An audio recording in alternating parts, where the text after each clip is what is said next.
Hey there, Silver-Tongued Devil here, and in this live stream we're back again on Cosmodread, would you believe it? The reason being is because after the sale, I know there's been plenty of people who've purchased this game. They may or may not be struggling. I'm going to play this game tonight in a little easier a mode. So instead of playing Infestation, we are going to begin a new game on just standard. Now, when you first have the game, you don't have any of this unlocked, and think until you've either died so many times or completed the game. If I can't remember if it's the crossbow or the pistol that you start out with, the crossbow is arguably harder, so we'll and then easier in some regard, and it's a little bit different. You see me do lots of pistol play, so we'll start out with the crossbow, but I would have said if it is the pistol, that's a better weapon. We are going to forego having any of these perks, so we're just standard dude, and we're going to go out there and we're going to get this one completed. Rest assured, there are some spoilers toward the back end of this run. I will try and call them out if I remember. Famous last bloody words those are, aren't they? There we go. And I'll catch up with chat in just a moment once we are on board the newly dubbed HMS Rotten Crotch. No longer the Noctaris, because the HMS Rotten Crotch is nice and easygoing and inviting. Or at least that's the Cosmodread experience that we are hoping for tonight. Now, give me a second. Okay, cool. Nice and simple. So, the first thing to know about Cosmodread. The light is your friend. Not this light, actually powered rooms. So we actually start off in a powered room. We can use that to our advantage if needs be, but I doubt we're going to need to. So the other thing to note as well is looting is a very big part of this game. Oxygen we need to keep our little O2 going. As you can see there, O2 on the left, life on the right. We need to be picking up oxygen. The other things that we need, key cards are a massive priority. And you'll also see that if we hover over a item, you will see the actual things that it gives when we recycle it. Now, if this is your first run, you're not going to have that many things that you can make, but as you play the game, you'll get lots and lots more. We always want to be taking things that have two, either two of one and that's it, or one of each. Plastics, metal, organics, electricity and chemicals are the main ones, and then there's a couple of others that are a little more rare. Nice amount of chemicals here. So now, as we learn in the last stream, there can be enemies in this starting area. I've never, famous last words, I've never seen them in the starting room. There are jump scares in these lockers, be well aware of that. Canned food is a great one. It'll give you your organics, i.e. food, and it'll give you your metal, which we will definitely be needing. So, on we go. So this is an unpowered room, and you can power it by inserting a battery and pulling the lever. In this mode, we're going to have loads of batteries and nothing to do with them. So that's why it's going to be a little bit more laid back, because it's going to be one well-lit adventure. It's not going to be all this silly, dangerous, dark corridors. Do note as well, the starting room is powered regardless. There is no battery on the wall or a battery socket. There, oh, for Christ's sake. Okay, so that's a little bit of a harsh start. Oh, yeah. Bugger. Okay, so they're security drones. This is ridiculous. What? I've got it on easy and the first bloody corner. So security drones are part of the security ship-wide. They will attack the other things that are on the ship that we will see later on. Oh, it's brilliant, isn't it? It's brilliant. We took some damage there and everything as well. Oh, well, never mind. On. So I always make a point of going after calculators and canned goods. Those and anything that's got chemicals in, that always seems to be a good idea from what I found. The other thing to note as well is when your inventory is full, you've still got your two hands and you can pick up and carry things with them. The only problem that you have is you can't just tell the door to open. These are not voice activated doors, nor are they the Star Trek doors. But what you can do, because we have low gravity, is you can lightly jump that up and then catch it again. Isn't that grand? Now this room, believe it or not, is powered, and we can tell by the battery here. The number on it denotes how many resources you would get if you were to recycle it, and it's also how many times it can be activated before it's done. So if I took that out and put it into something and then turned it on, it would consume one battery. Thought I heard something behind me then. Right, let's get these back to the main room, because that is our first task. Now this gribbly stuff that you see on the floor, that's the infestation. This is where enemies can spawn. Now, you will hear a lot of noises in the background, but the vast majority of them, this is the first of those spoilers, so close your ears, the vast majority of them are actually just ambience and background noise. They don't actually mean anything. The problem is, when you get into this game, you try telling yourself that. Sometimes this game, jeez. Anyway, so this is our main room.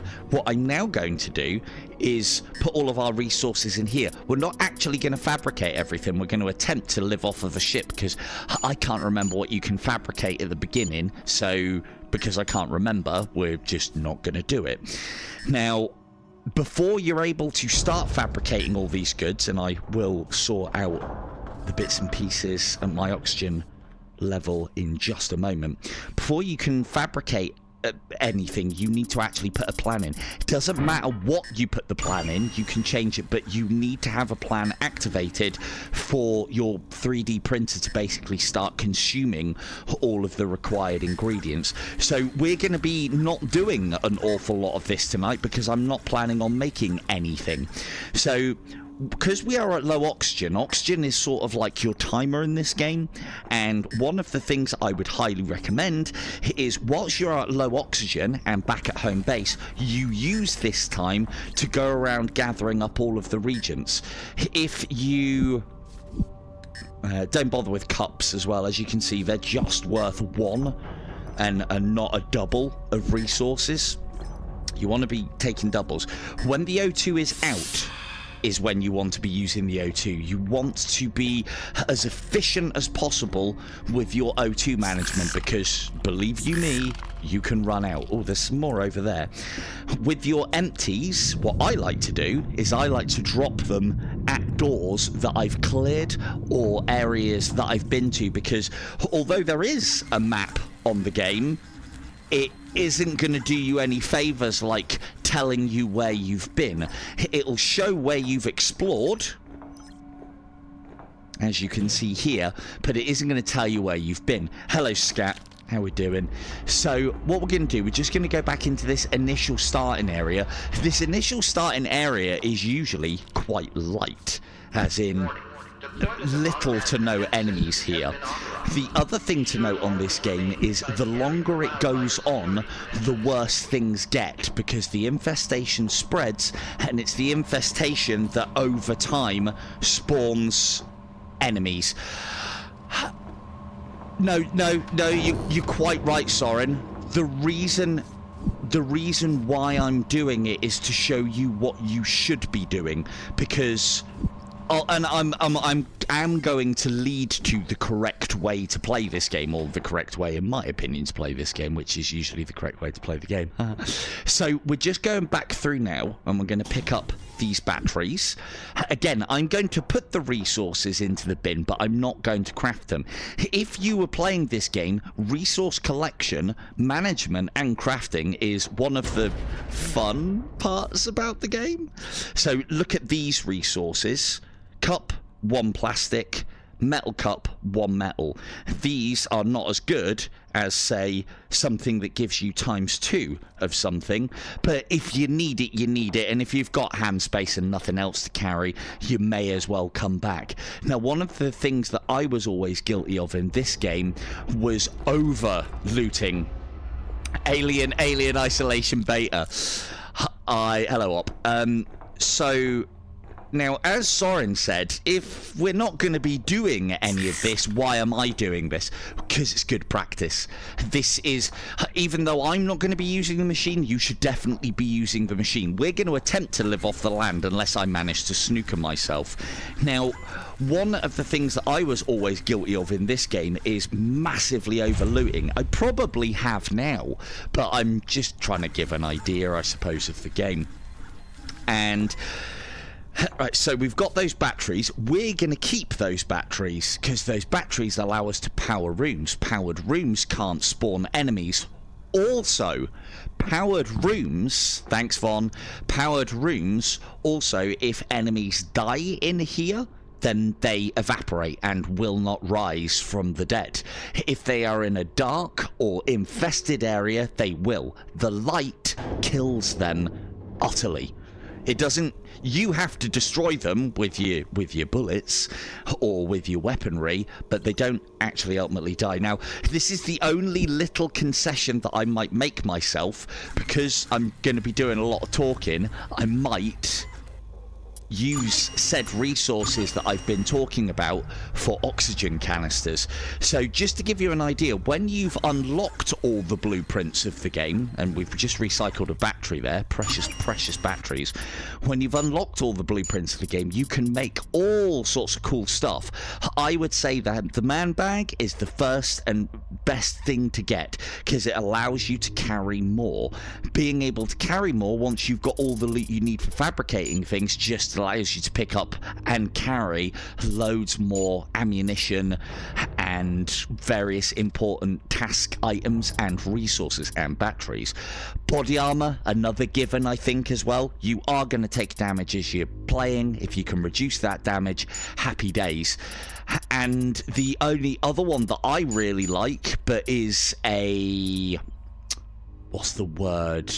Luxury, so not something that you always have when you're playing this game, is the map beacon. You can literally buy this when you have the materials for it, which we don't at the moment. We do need anomalous materials.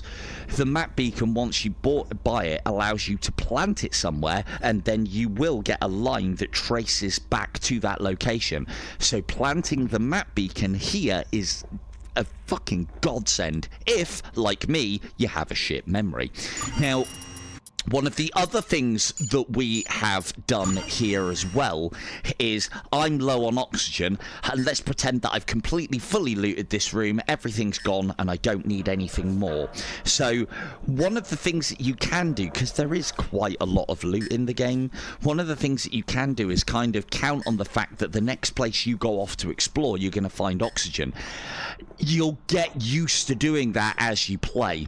What we're going to do, though, is we're going to take some with us.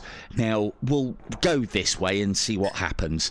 If I don't like what's up ahead, and I'll tell you what I mean by not liking what's ahead, like, for instance, first couple of rooms, infestation, and that music playing means enemies.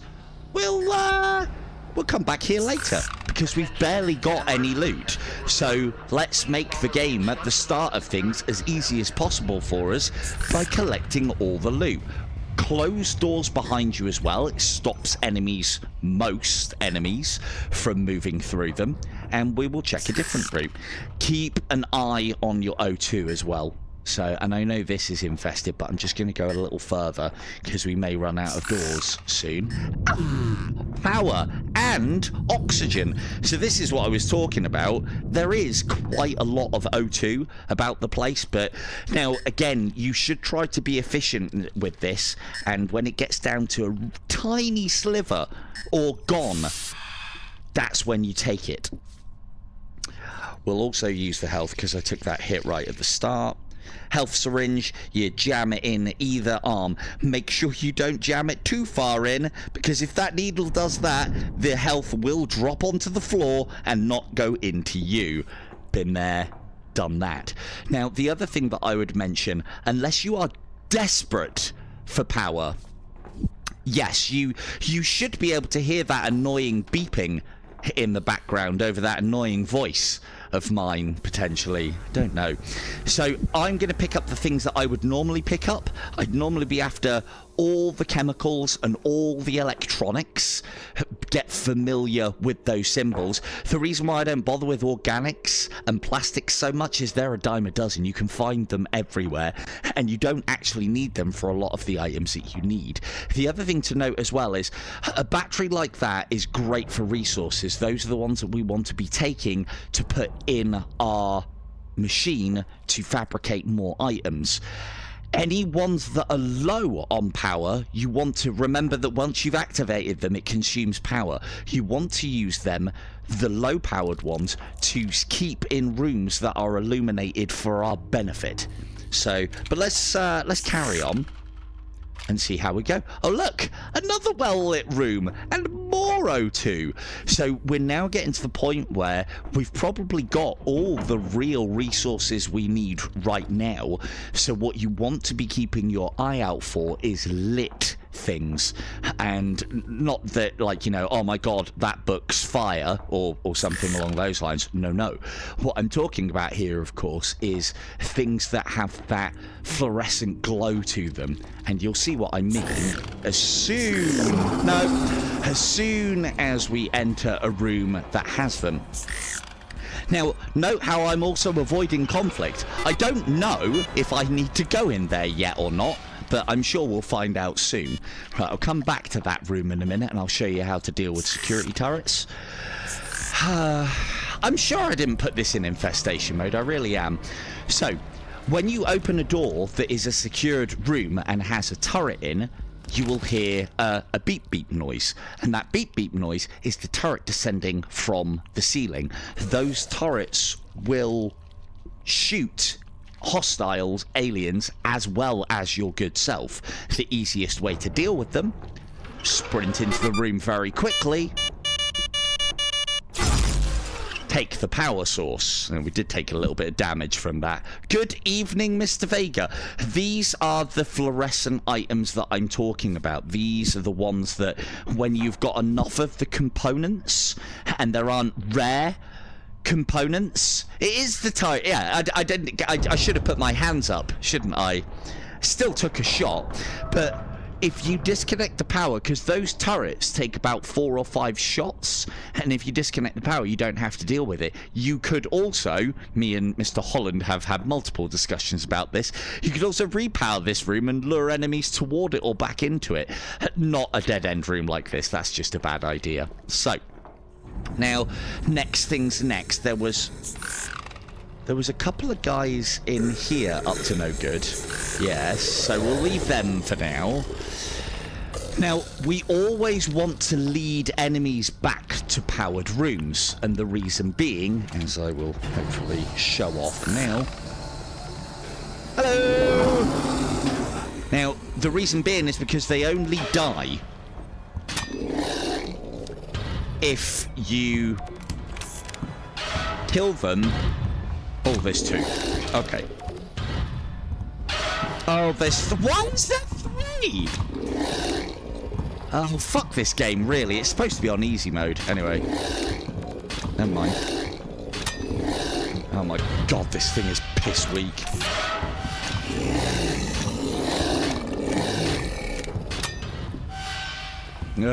Right, you're coming back. Oh no, we've still got some more time to play with. Good.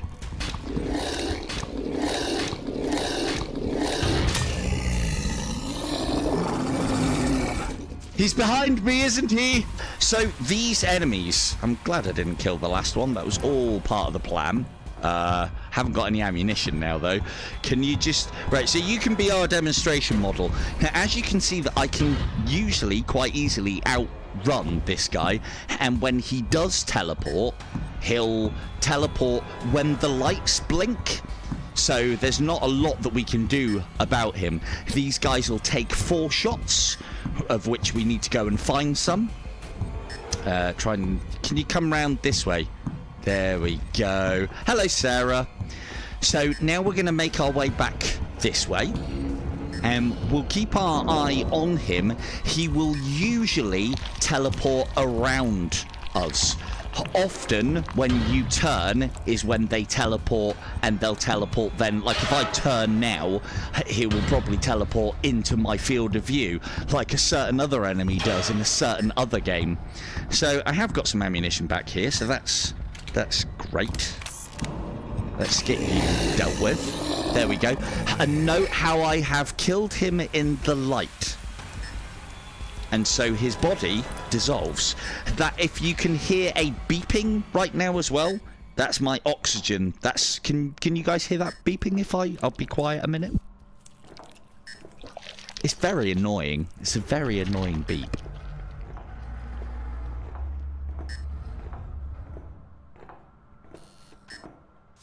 Anyway, that beeping noise, if you can hear it, signifies that my oxygen is getting low. We're not being not quite as efficient as I would like it to be, but I think we're going to be okay, if I'm honest.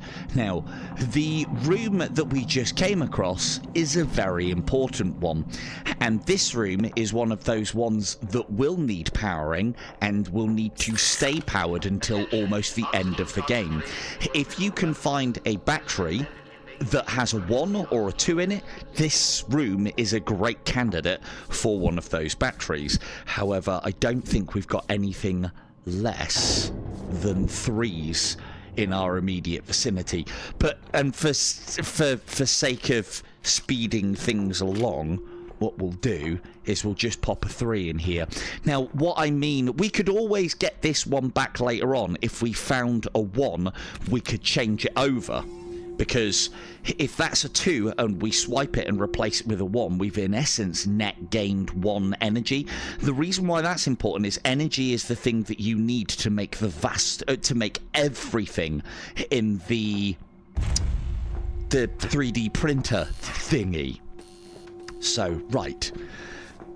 Let's on, shall we? We came from this way. So this is the bridge. When we have navigation in play and have charted our course, these are all the objectives on the game. When we have navigation and we have activated the jump drives, we then come here to activate the flight thing. So now, the other thing to note as well, technical terms, obviously, so, you know, if you have any questions afterwards, pop in the comments. So the other thing to note as well is, if you had a look at the map, you would see the center room and then 4 branching paths off of it. Now, although this game is a roguelike, the one thing that it always has in common is each branching path will have 1 POI, 1 point of interest. So you could say that now we've found the bridge, we do not need to continue down this route anymore any further now, and it's because we are looking for either keycards or resources. And, you know, there's exploration to be had, then we're going to exploration, aren't we? So, Steam is fairly random, and so is Flames. They can start from various rooms at various times. It will always piss out of the same place over and over again, as you can see. So if you know where it is in one room, you can avoid that like the plague. Ooh, another powered room. Would you look at this? Look at all this power. So again, we're making a point of grabbing all the ammunition. Aye, there's flames. You can't do anything about flames or steam. However, occasionally you will see electricity arcing in a room. How do you stop electricity arcing in a room? That's right. Pull the battery out. And it's all of these little details in this game that make it such a cool experience. This is something that I was educating Doc on the other day. These, or somebody, I think it was Doc. These are the data terminals. When you find data cards, put them in here. That will unlock blueprints or audio logs. Audio logs is purely story. Blueprints unlocks new fabrications for us to make. And so the more blueprints you find, the easier the game becomes, kind of. So always keep an eye up when you are in infested corridors, and keep an eye on the vents, because there are nasty things in corridors that will just pop out of the vents, the little tentacles. Hopefully we'll see them tonight. That would be fun, wouldn't it? So that we want for later, and I'll show you why. So we will drop something that we don't need. Yeah, I don't think we're going to need... Well, we don't need any resources. So...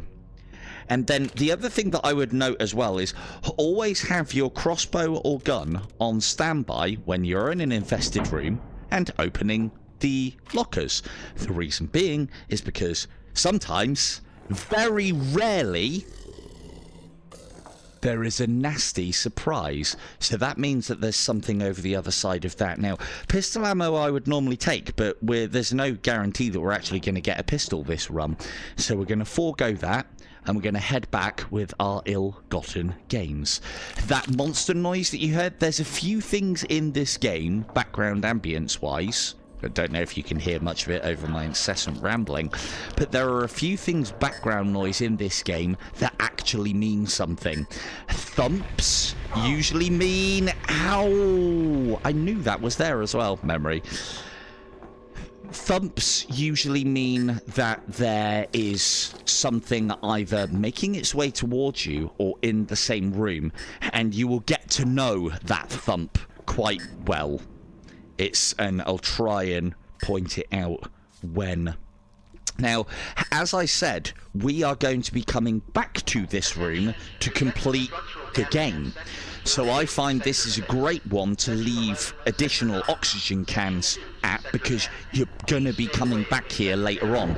And it also allows you to dump some resources whilst you go back to get more. So we're going to use this in a minute, so I'll keep it to hand.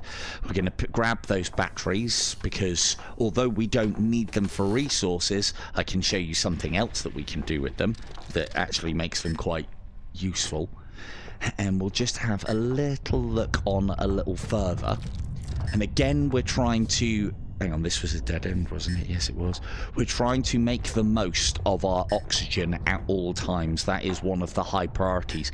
There is plenty of oxygen on the ship. However, until you found it, you don't know how much you have to play with. So you've got to treat it like the finite resource that it is.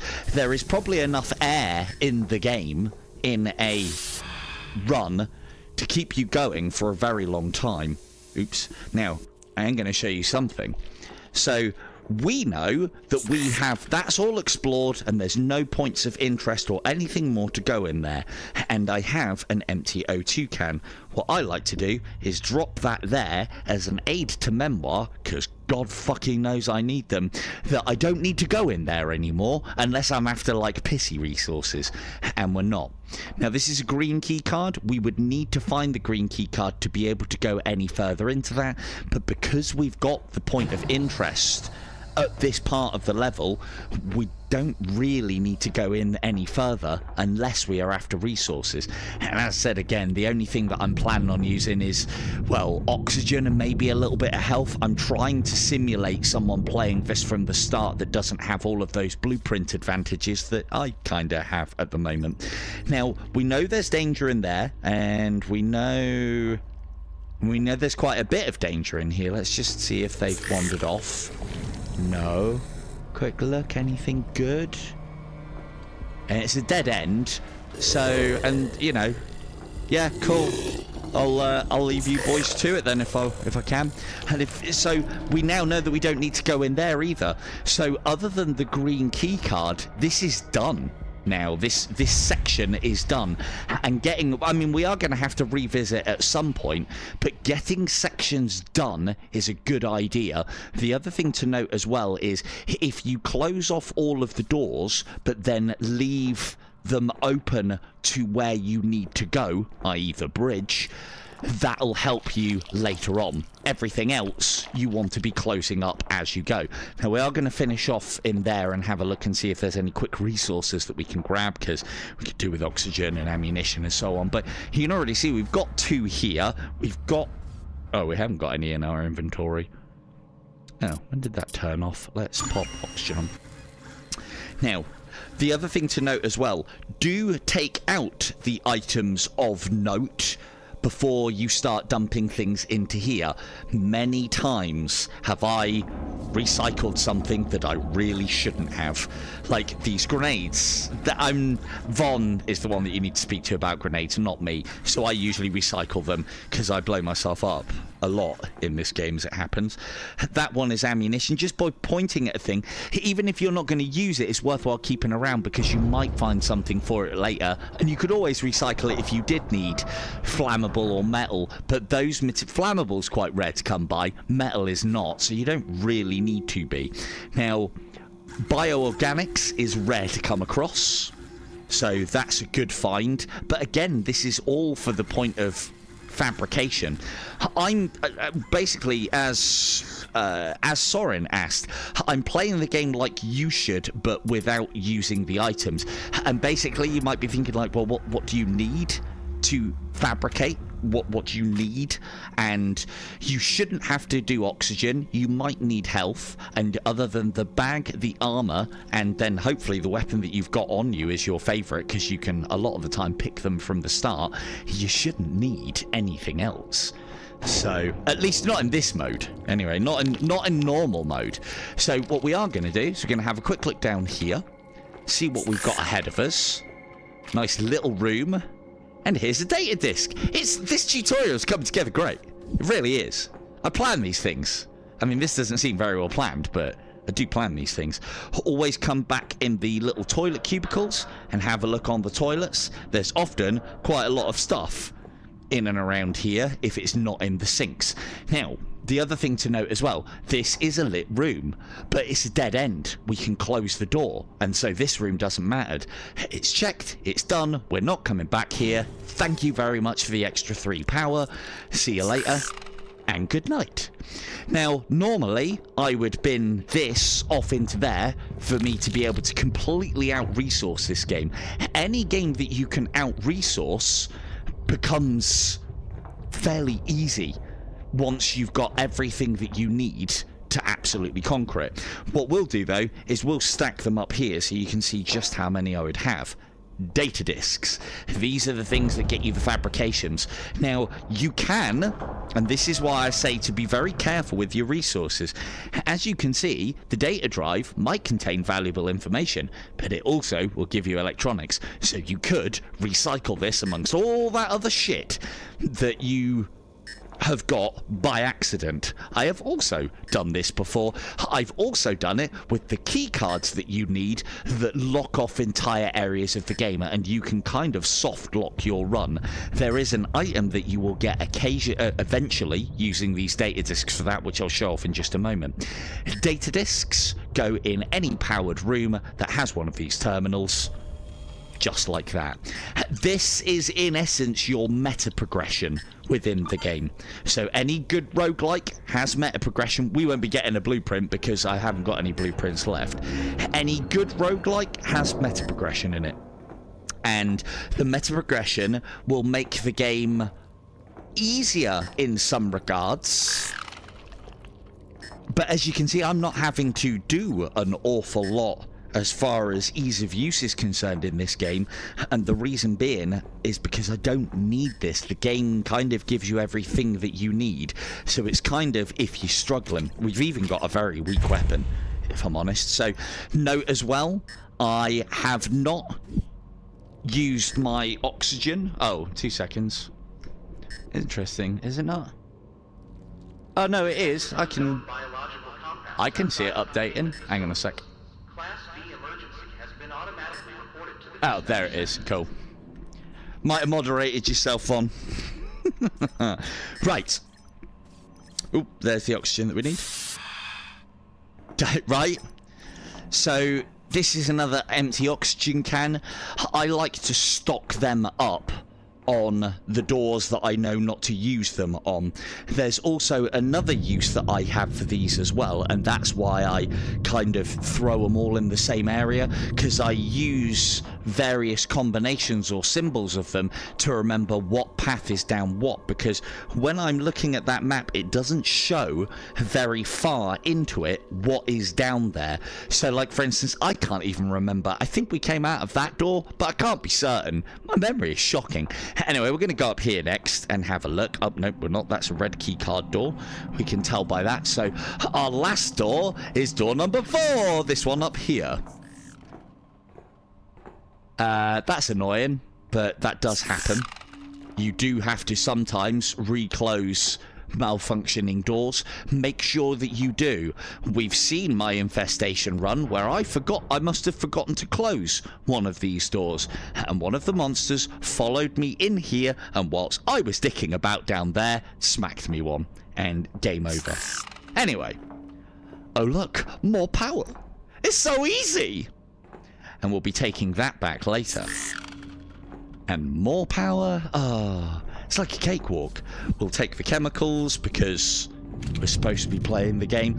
I think it is only in infestation areas, i.e. that red stuff. Now, another thing to note is if an area is infested, if you put power to it, it gets rid of the infestation. The infestation, like the enemies, are photosensitive as well. Hello? Hey, he's got eyes. He's literally got eyes in the back of his head. Now, we're going to lead him into a powered room, and it's headshots. Headshots will put them down faster than body shots, as you can probably appreciate. And it is worth going for them because it can save you a lot of ammunition. So there you go.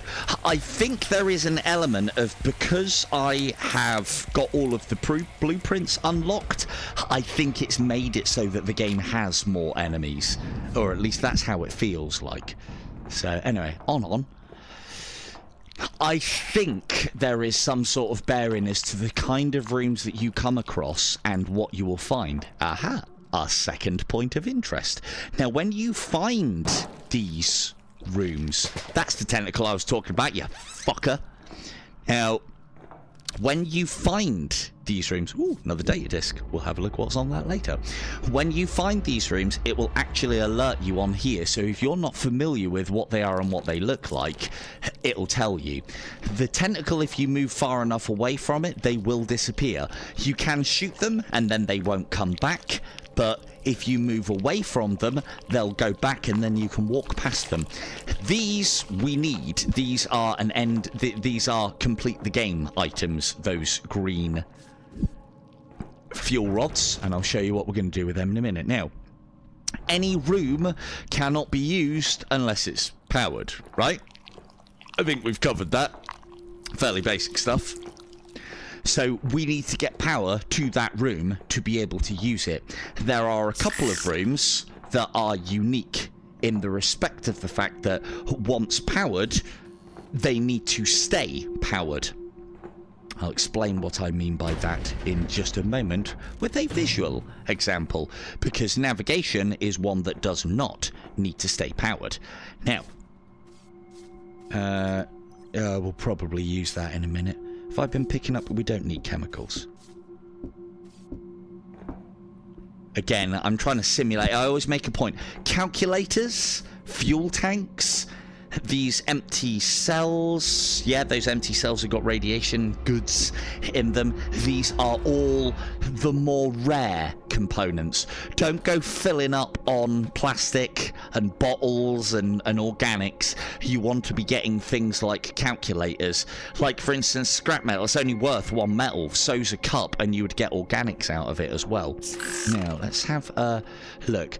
We could use this one. Oh, it's a 3. That's good. Okay, cool. We'll use this one. Now, we are never going to have to come back here again. So, what we're going to do is we're going to power this room. That'll, of course, get rid of the infestation, which I'll show you. I do wish that the dev comes back in and has a look at this game and just gives us that... Oh, it's you little You can throw it... Ah, fuck off! That's absolutely reduced my health. Right, we're probably going to have to buy a little bit of health because I was dicking about. Anyway, so once we have got navigation up and running, this room no longer needs to be powered. So if that tentacle wasn't there and was ready to slap me and end my run, because I'm on death's door right now, I would take that battery, it would depower this room, but the important part is we never need to come back here again, and this room does not need power for you to finish the game. So you take that battery. Again, we don't need any resources, so yeah, doesn't really matter too much. Now, there is an element of luck to this game, as there is with any good roguelike. The element of luck is you could have what I've had, and you could have the points of interest down these rooms come quite thick and fast, as we have. And I'll close these. Another thing that you can do as well, and I like to do this, you've probably seen me do this a lot, when you're over-looting, is we can throw all of our resources down here, especially if there are things that we want to collect later on. Now, I know it's not very neat and tidy, and you don't want to be tidying this up right now. We'll keep hold of the data disk, because that's quite important. Don't want to be tidying that up now. That's what we use the last of our oxygen to do. A little bit of tidying, a little bit of maintenance, and so on. Now, all of this power, this powered room, and the one previous to it, well, these rooms don't need to be powered. Where is the... Ah. Thank you very much.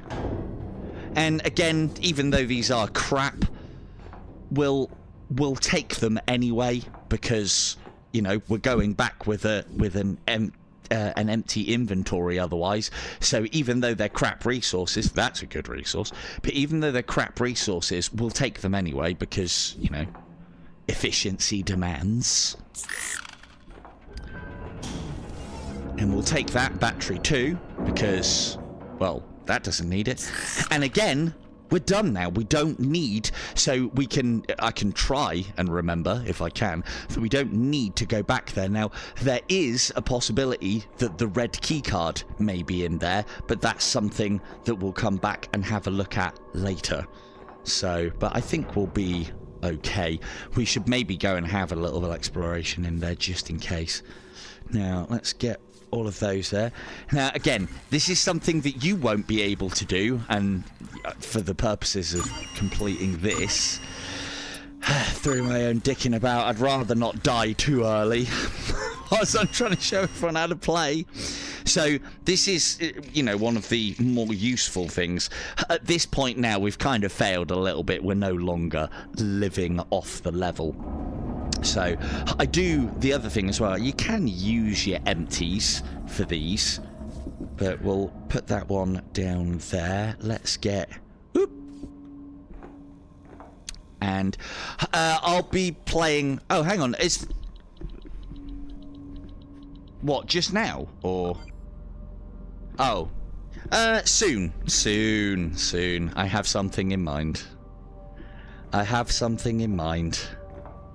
I'm definitely going to be... When you say playing with chat, do you mean like VR? Or do you mean like Void Wars? Because, I mean, I'm always up for some more Void Wars. I was just talking about one of the things that I was potentially looking... Oh, we'll get a little bit more. Let's see if... Yeah, let's get a little bit more. I don't want to die. Not today. So, one of the things that I will... Oh, okay. Oh, what? Hang on, hang on, are you relaying from chat, or are you... Because they're typing and it's not showing up, or is that what you're saying? Or are you just talking in general? Sorry, I know, understand why. I assume this is something that's been said on Discord or something along those lines. So, anyway, right, okay, cool. Right, so that's the way that we've been, and we do need to go back there at some point, but not right now. There was a green keycard down there as well. Right, now that our O2 is low and we are in this area, this is where we do the tidying up. This is where we pick up all of those things that we dropped and we're messing around with them. The reason being is because, well, tidying up shouldn't be that intense a job. And whilst... Oh yeah, no. I will. We will. I have plans. I have ideas. So I kind of said about this game, and I figured one or two people have bought it so far. So I did want to make a point of playing. These we're going to need for the engineering room. I like to pop them down somewhere around here. It'll probably fall over and roll off. When we find engineering, that's the time to start stacking those up by the door for engineering. As another one of those A to memoirs that I'm sure it's not just me that needs. Everybody needs them, right? So, kind of done all of our tidying up. This little noisemaker, I'll show you what that is very useful for. I don't find it that great against normal enemies, but there is an enemy that none of you have seen in these streams coming up later on. That's the spoilers part. I would highly recommend anybody who has got the game and doesn't want the spoilers. I'll tell you when. It's basically when we activate navigation, and you can see I'm min-maxing the last of... No, I'm not going to have a chance now. I was going to min-max the last of my oxygen, but we're not going to have a chance. So, now, I haven't found the escape route yet. Let's pop that on the table so we can start marking stuff in a minute. We can't go through that one because it's red. One of the things that I did say is you can accidentally, and I think it's a good by design, because if you fuck up, it's your own fault. You can accidentally put a keycard in here and it'll give you resources. And if it was the red keycard, we'd be fucked. We wouldn't be able to go in the red door for the rest of the game. So that's kind of like you soft lock yourself, run over. I like that in games. You know, you should be careful. If you did recycle the key for the fucking door and there isn't another one like it, then you're fucked. There is a blueprint in the game later on called the master key card, and this is a single-use key card capable of unlocking any of the containment doors. I didn't get this for fucking ages, and it costs quite a lot of difficult stuff to get. Fair enough. Hello, Doomsley. How we doing? Now, it was this door that we didn't go down because we were greeted with enemies almost immediately. So let's go and have a look. Now, as you can see now, there's two of the buggers. We are going to lure them back because I don't want to be killing them in the infestation. If we can grab a couple of items as well. Well, then that's all nice and efficient, isn't it? Where's he gone? There he is, look. Oi! Oh, hello. Oh, you've come to play as well, have you? Where's the door? There's the door. So note how that sound effect and the blinking of the lights.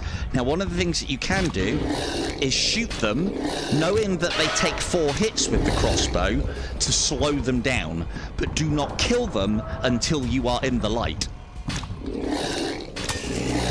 Now we can kill him. Oh, he's got stuck in the ceiling there. Just as well we're back here, because I'm going to need this. Yes, yes, yes. Now, for the observant amongst you, these guys haven't got heads. There is no weak point. They're just going to take 4 shots with the old crossbow. God, this crossbow is weak.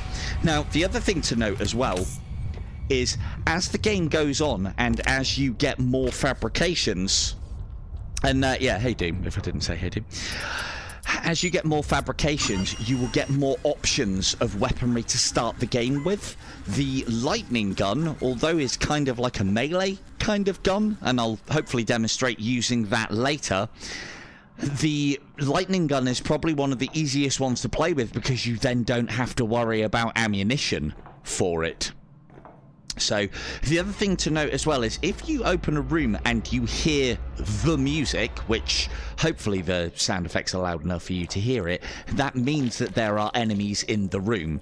Now, I've had it a couple of times where I thought the music was playing just to give me the creeps, and I still swear it does. But as a general rule, if the music is playing, there are enemies about. Again, note how I am going after calculators. Reason being, they're worth 1 plastic and 1 electronics. Electronics can be hard to come by, and those big containers have got chemicals in them. Again, we're not using much in the ways of the 3D printer, but trying to keep the amount of resources that I use to a minimum during the little masturbation gun, right? Always nice to see one of these rooms. That thump. Sometimes it is done on purpose as a sound effect. Oh, more ammunition. Good, we're going to need that. Sometimes that thump that you may have just heard then is the one to look out for, because it's that sound effect that means there's either the little face huggery dudes bouncing around or something is coming towards you, one of the bigger dudes. Right, we're going to close that door and try and remember that we don't need to go in there. I am looking forward to Metro. I don't want to pay 40 quid for it though. If I get a review copy, which I'm hoping to get, then we'll live stream it and we'll play through it. But again, it's another one of those games where it's like, I don't think there's going to be a lot of room for, I don't know, play. It's going to be a very personal experience that you need to go through yourself. So, ooh, red key card. Just what we need. Again, all of these items that glow, they're the big important ones more often than not, especially if they're for the things that you're using. I do make a point of trying to leave doors open once I have looted them, because memory, again, that's full, and let's dump a calculator. And we will have a noisemaker, and I am probably not going to get the pulse rifle at this rate. Not the pulse rifle, the railgun rather. Oh, hello. We do... Ow! Oh, you little shitbag. Okay, retreat to the light, boy. And we'll reassess. You don't ideally want to be in combat whilst you need O2 either. So let's see if there's a less populated area about the place, shall we? Just as bad. So, but at least there's no actual enemies in here, which is good. I have tried closing the door on enemies that jump scare you from these lockers, and I don't think it has any effect. Oh god, I didn't bring any oxygen with me. Oh no. Now that's my first mistake. If I can't find my way back, we're dead. Oh man, why didn't I bring any oxygen with me? As you can see, you suffocate at an incredibly fast rate.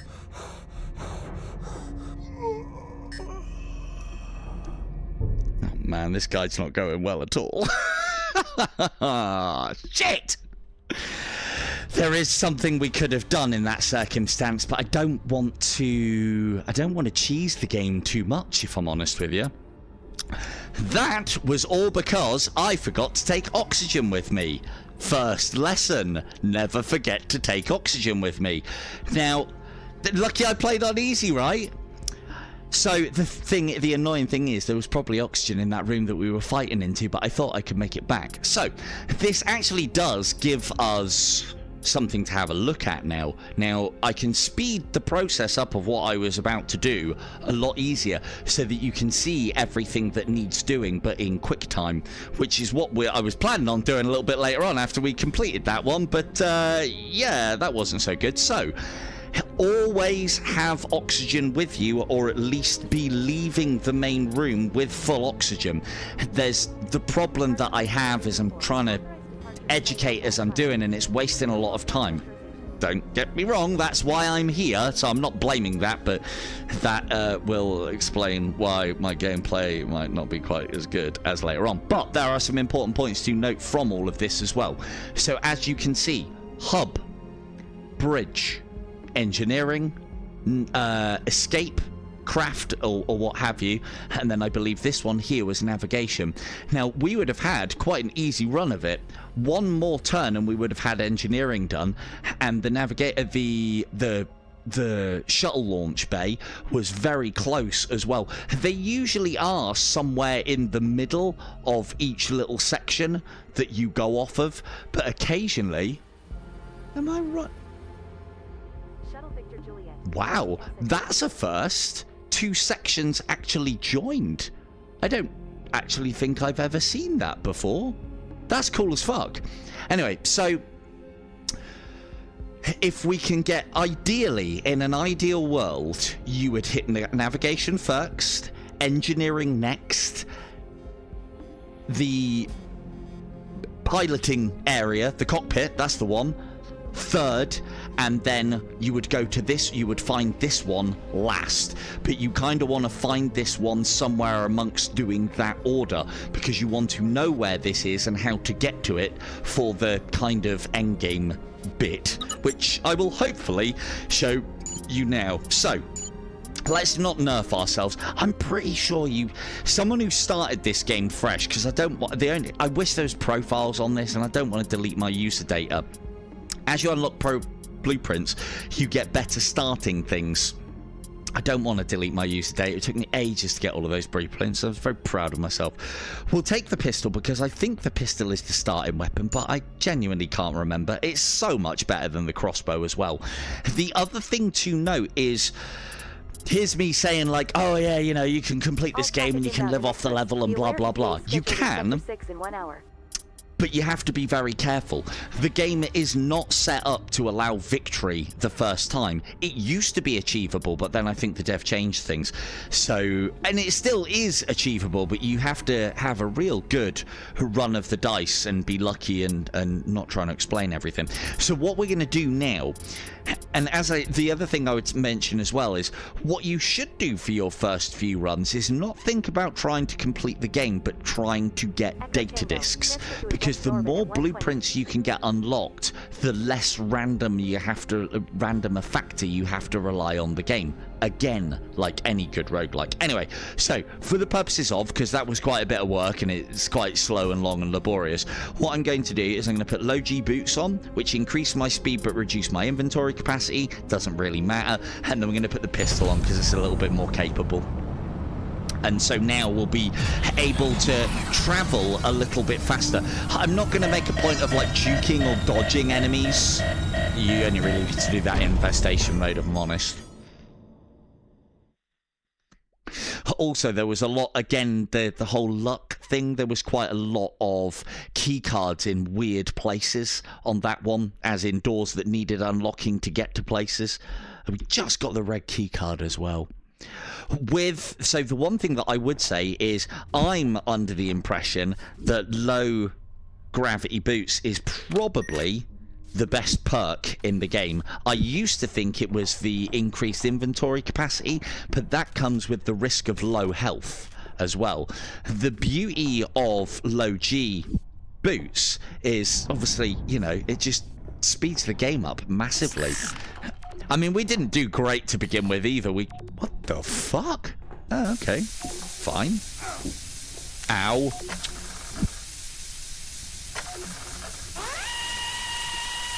Is it actually... I always thought the blue key card led into the... I think that it's either because of my progress into the game that things have got a little harder, or maybe the dev does come back in and change things. I don't know. I don't know. We don't really need any of this. So I will truly play the game now like I don't need any of these resources, but you should try and collect some. You should try and collect a lot, because it's just going to make things easier for you. But I'll collect a little bit. If I play it this way, we shouldn't need much. Famous last words. More ammunition there, good stuff. Come back for that in a minute.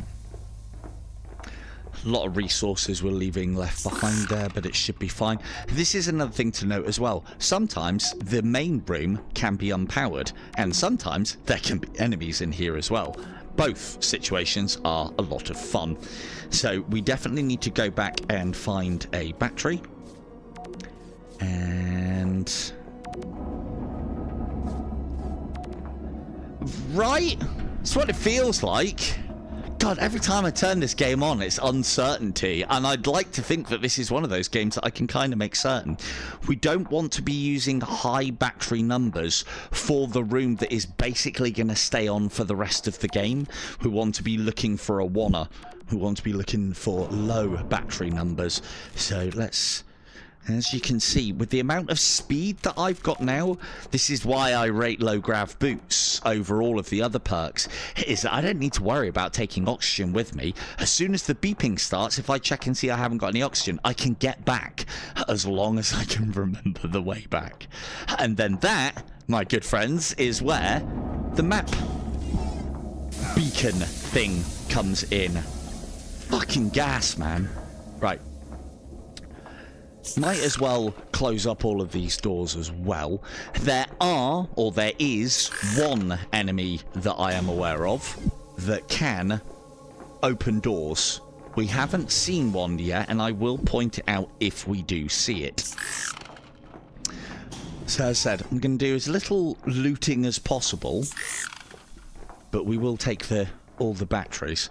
So we haven't got any ones, but we have got a 2, which is about the next best thing. And the reason being is, as I said, we're going to put this in, and this room's basically going to stay on for the rest of the game. Where's the power? For Christ's sakes. And again, where the terminals can be and where the power thing can be, not random. There's only so many places that they can be, obviously, but right. We are now powered on the main room. That is a great start. Let's pop some batteries down here for later on. We won't bother recycling them. And look, see? There is one in here. Look at that little shit. That took me wait. There's 2. This game, this is supposed to be your safe room. Oh, I love it. Absolutely love it. Now, we're going to be very low on inventory space, but we are very quick on speed. That door is already open. Those bodies now shot will burn, so we don't need to worry about them. This is all nicely lit, so we've got somewhere to lure the enemies back to. Let's go and have a look, shall we?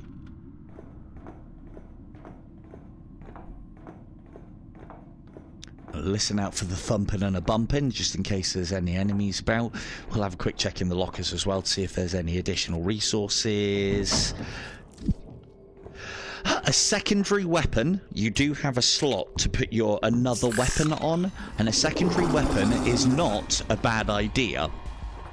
However, from one of the lessons that I've learnt, do not buy the same weapon as what you already have, unless you have so huge amount of resources that you don't think it's going to matter. And even then, where are you going?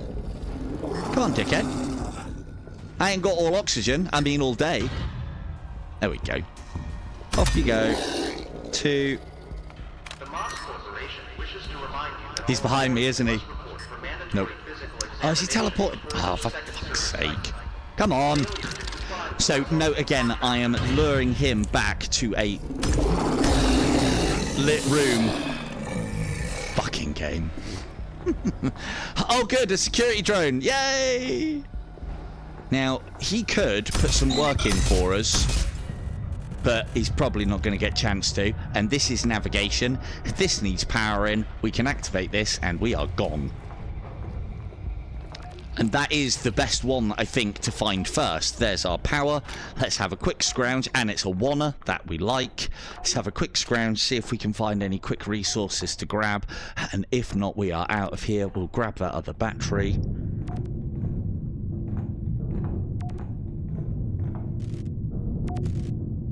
It's one of the things in the, I suppose, in the kind of instruction of good technique, I've kind of messed up my own progress in probably over-looting. And this is one of the problems that you can have when you over-loot in this game. There's some more oxygen, that's good. Because we haven't got any on us, but I could quite easily get back. Don't need that. Take that. We're also incredibly limited on... That'll do.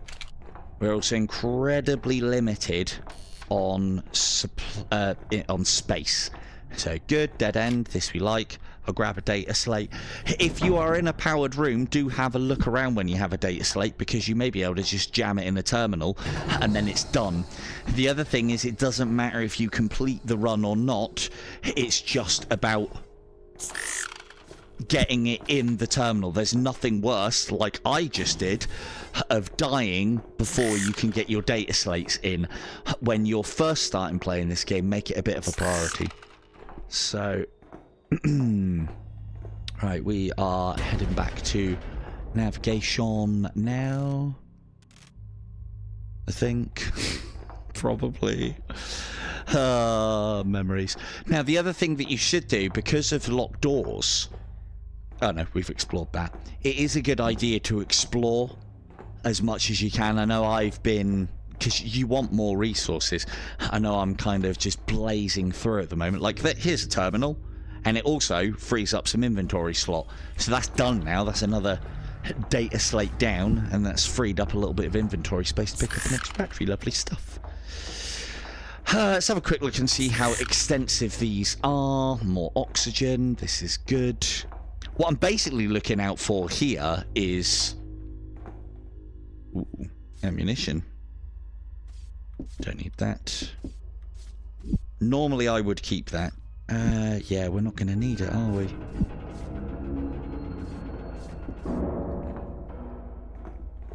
Good, good. Ooh. Do note, if you pick things up sometimes and then move straight away with them, they can get pulled out of your hand and get left behind. Do be aware of that. Right, we don't... remember what I said about being really efficient with oxygen? You do that. I'm not doing that anymore. Again, no enemies in here. There is a green keycard door, so the likelihood is there isn't going to be anything more that we need in this part. And we've got plenty of power. That bang that you just heard, that's the tentacle, or it could be one of those facehuggers. Anyway, we're going to move along. We'll move along. Battery, please. 3, 3. There's a 1. Oh, actually, no, this is going to be a 1 and done. So with these ones, you want to put... Well, just put anything in there, really. It doesn't really matter. Can't say it matters, because it doesn't really matter. Navigation.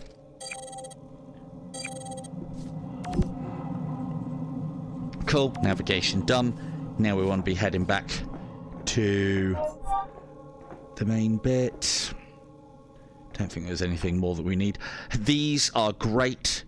2 multimeters, 2 electronics, 1 plastic. Circuit boards are okay, but at least with calculators you get plastic as well as circuitry, electrics as well. So, right.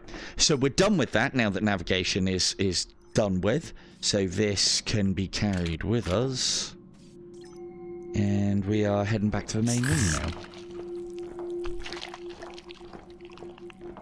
We'll grab these battery packs on the way out as well.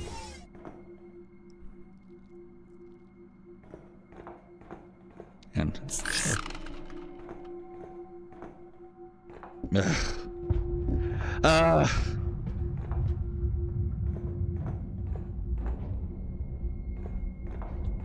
it's not this way. It's this way. Surely. So easy to get lost in this game. It really is. Really, really is. All of these corridors and rooms. They're all labyrinthine and they look the same, and yeah. Do be aware as well, if any of these rooms have infestation in, I've never seen an enemy spawn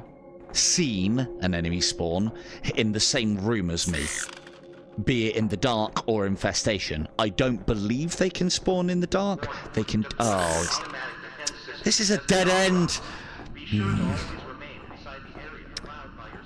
Oh well, good job we got those low grab boots and loads of oxygen. This is the part and parcel of the problem with getting lost. This is where the meta progression and having the map beacon really help. But I didn't want to have too many crutches to complete the game with, and already we have some. But there you go. Crutches is as Crutches does. I didn't complete this game on my first playthrough. I recognised the fact that there was meta progression within it, and so I made a point of at least getting a decent amount of the meta progression done by starting up, playing the game, grabbing a load of data slates, and then kind of dying and starting again. And I think that is the correct way to play it. Let's pop those down there. We'll grab... Ooh, quick check down here. Hello. Security drone. Explosive bolts and oxygen. I want the O2. That's worth 3 bullets. Do note that a lot of the time they'll start dormant, so they won't be beeping and flying around. You can find ones that are beeping and flying around. The security drones are one of the few enemies that can open doors in this game. If they're out and about now wandering amongst the level, unless the door is locked via a keycard, they could just come fucking wandering in here. And, you know, so never treat this as a proper safe room, or try not to. Hello, Beavis. Nope, you are quite right. The game is one of those that is cross-play. So, right, that is a navigation done, and we haven't lost quite so much health. I will have that on standby just in case we need it. We've got a decent amount of oxygen, and we're carrying an oxygen with us. We probably can get away... Little shit. We can probably get away without that. Now, this is one of the disadvantages, hopefully I'll be able to show this off later, is when we come back this way, there is a likelihood that that guy will come back to life. So, and hopefully it doesn't end my shit. Now, there is another advantage of having these low grav boots, is it doesn't give, if you are quick and know what you're doing, it doesn't give the enemies quite as long to spawn in the in areas, and you can also kind of juke enemies a little bit. Every time I've tried that, though, it has ended in death. So yeah, I wouldn't use the low grav side of things for that. It can be done, but you end up doing yourself more of a disservice. Ah, engineering. The luck is on our side, finally. So, and engineering is powered. Now, what we are going to have to do is find fuel. You need to open all 4 of these up. Normally, I would take the empty casings and recycle them because they've got good components in. I haven't found a way to change an depleted fuel cell into a full fuel cell. I don't think there's a machine that does that in the game, so you have to find 4 of these minimum. This is a very nice item. I'll demonstrate how that works later. It is the cloaking field. Limited use makes you invisible. Another one of the items that you can get in this game for playing it. One of the things to make sure in engineering, slam that home, because if you don't, it won't register as in there, and so you won't then be able to activate engineering. So as you can see, it tells you which ones are in, and then when they're in, we pull that starts up the engine. Until you get to Earth, you need to keep the engine room powered. So this is one of those ones that you turn on and it kind of stays on. If it starts powered, happy days. If it doesn't, well, never mind. Now begins the quest for the power cells. And if we can find all 4 of them, we can get engineering set up and running, and we may be able to not have to come back here again. Which would be lovely. Another data slate, good stuff. Again, I'm collecting them because there is data entries, and I'd like to get them all unlocked. We have the ammunition to deal with these guys, but we might need to head back after it. As you can see with the pistol, you get more ammunition and it's 2 headshots. The advantage that the crossbow has is that it has explosive ammunition that you can get, and that explosive ammunition is like 1-shot and 2-shotting most enemies, which can make things rather easy. Why am I hearing... There might actually be something in here. There is, and we go. That is the enemy that can open doors. We are very short on ammunition, so we're going to head back. If I didn't have low gravity boots, I wouldn't have attempted coming this deep into this level, because being without ammunition is a bit of a death sentence. To be fair, we don't potentially need to be in this section anymore, because this is where engineering is. We just need those fuel cells. Let's take back our ill-gotten gains. So good at directions. Oh, it was this way, yeah. Oh, yeah. Yeah. No, nothing wrong with having a quick look in rooms, and if there's nothing enemy-wise... Well, would you look at that? One.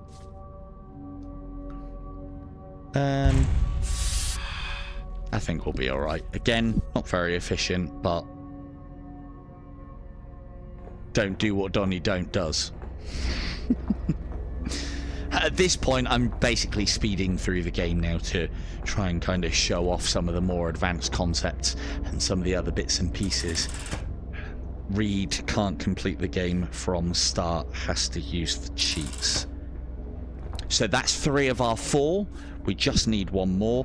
It's worthwhile putting those in as you get them, because it frees up space. I think my battery just went. I actually heard my battery go that time. That was good. Pop the old new one in. Do note as well, in game, the only way that you can truly pause it is not in the options menu, but by using the meta button. If you don't press the meta button and then go wandering off to go and do something else, you can be killed by enemies, or you could suffocate because of oxygen, and so on. So do bear that in mind. Alright, we'll head back. Just in case I need it. It was, right?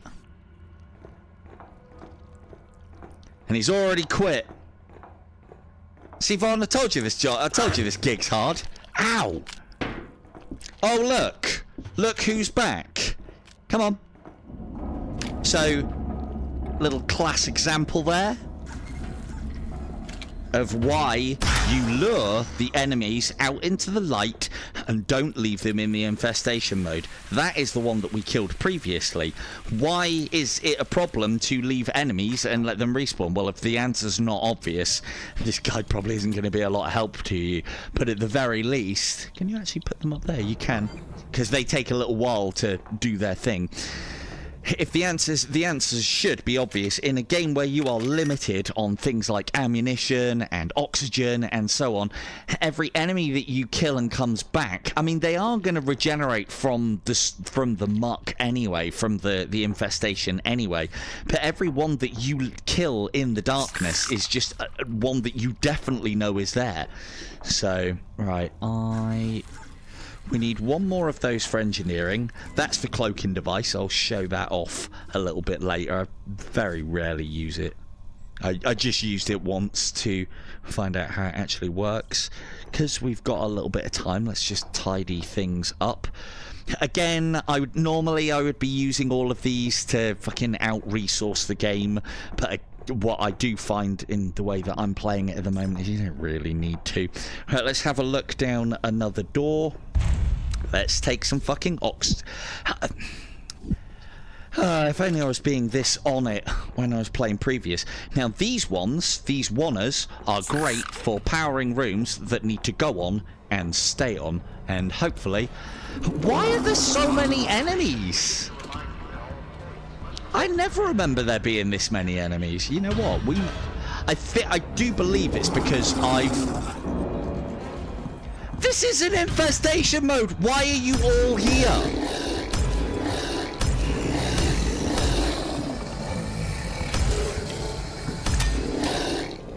This is bullshit, is what this is.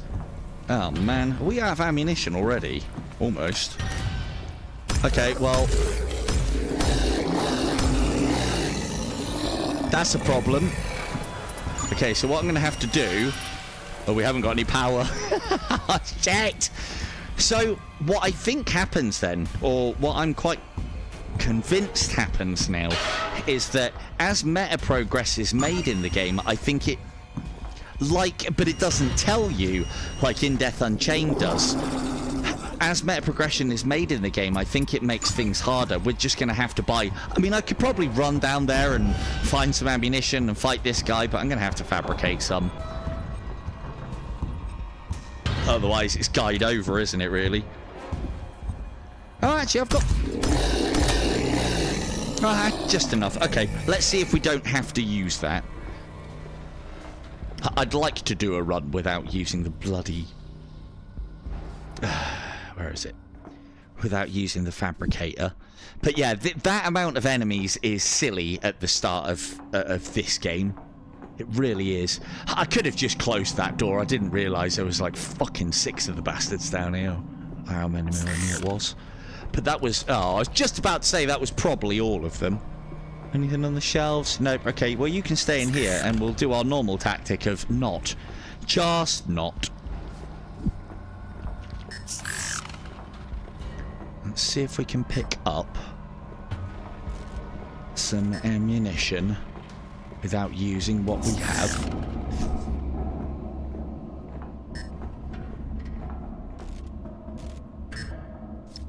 Oh, man.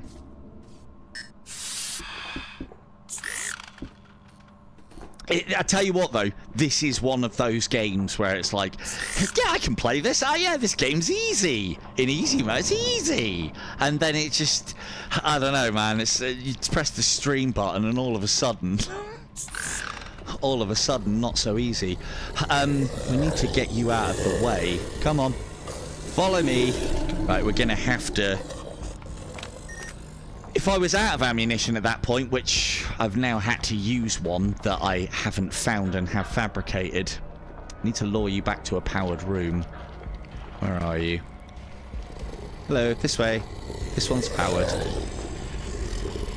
You can make use of steam and flame to do additional damage to enemies as well, but I often find it just becomes more of a nightmare than it's worth trying to get them into the environmentals to hurt them. And unless you're trying to play a pacifist run or something. What is wrong with you people? Let's give them a little jukey juke around the table and see if there's any actual reason to be in there. No, there's not. Nope, nothing even on the table. It's okay to put one round in him. Playing a bit dangerous now because I don't know what's ahead of me and I'm just going straight in there. Never do this either. This is how you die. Come on. So as you'll see from my awesome guide, this is about things to do and things not to do. Oh man. It's 2 men. Oh shit. Shit. Alright, close that. We're going to have to go a different way and try and scrounge up some ammunition.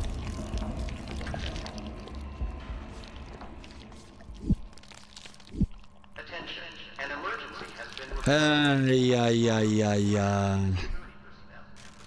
Yeah, that amount of enemies at that point. So I get the impression from this game that the further you go through the meta progression, the easier the game kind of gets in some regards, but in other regards it actually gets harder. I'm not used to that many enemies together unless playing it in infestation mode. So there's possibly some under the hood things going on within this game that even I don't know about, because yeah, it's a game that I've played a fair amount of, but I obviously haven't seen everything yet. Right, so we know that navigation is this way, and that is one that we want to be coming back to. So, one of the things that I would like to do in that circumstance is close it. Can you actually pick up? No, you can't. Close it and put something weird there so that you know that that's, you know, one of the ones. Like, I'll put something like a cup. I don't need to fabricate that cup. If I put that cup there, that will kind of hopefully remind me that that door behind that door is navigation. We're just gonna have to buy some more ammunition. This is rubbish. Not enough materials. What do I need? Metals and flammables. Oh, come on, man. And this is the problem that you get when you're not doing the looting. That's okay, we'll just go and find some stuff. Just go and find it. And if there's enemies straight away, then that plan is right out. Let's have a look. Ah, that's not what I was after. That'll do. This way, I should pick through process of elimination. We've seen 3. Hey, there we go. Oh, I did have some shots left. We're not completely out. We've seen 3 of the 4 points of interest, and here is number 4. This is the escape pod, the escape shuttle. This is where we need to head to once we have plotted the navigation, activated engineering, flown to Earth. Then we need to get here. Where the hell did you come from?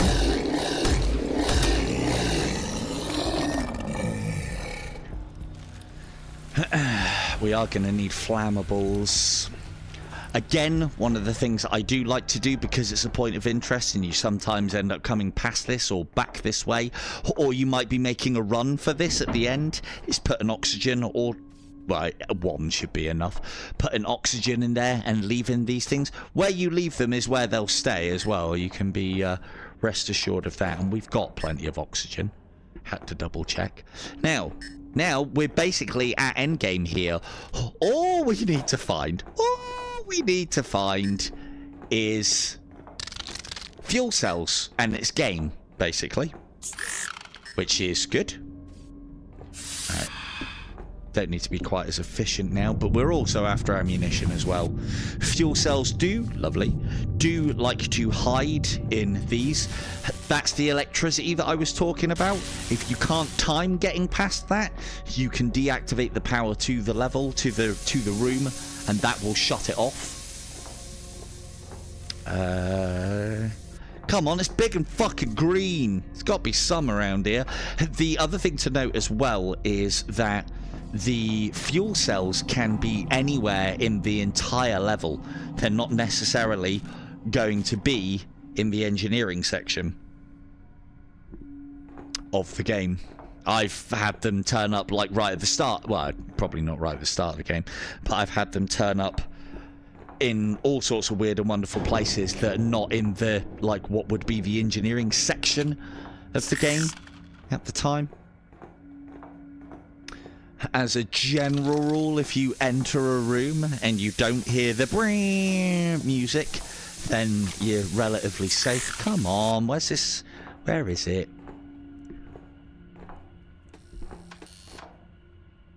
Sure, I saw something up there. That would have been fucking horrible.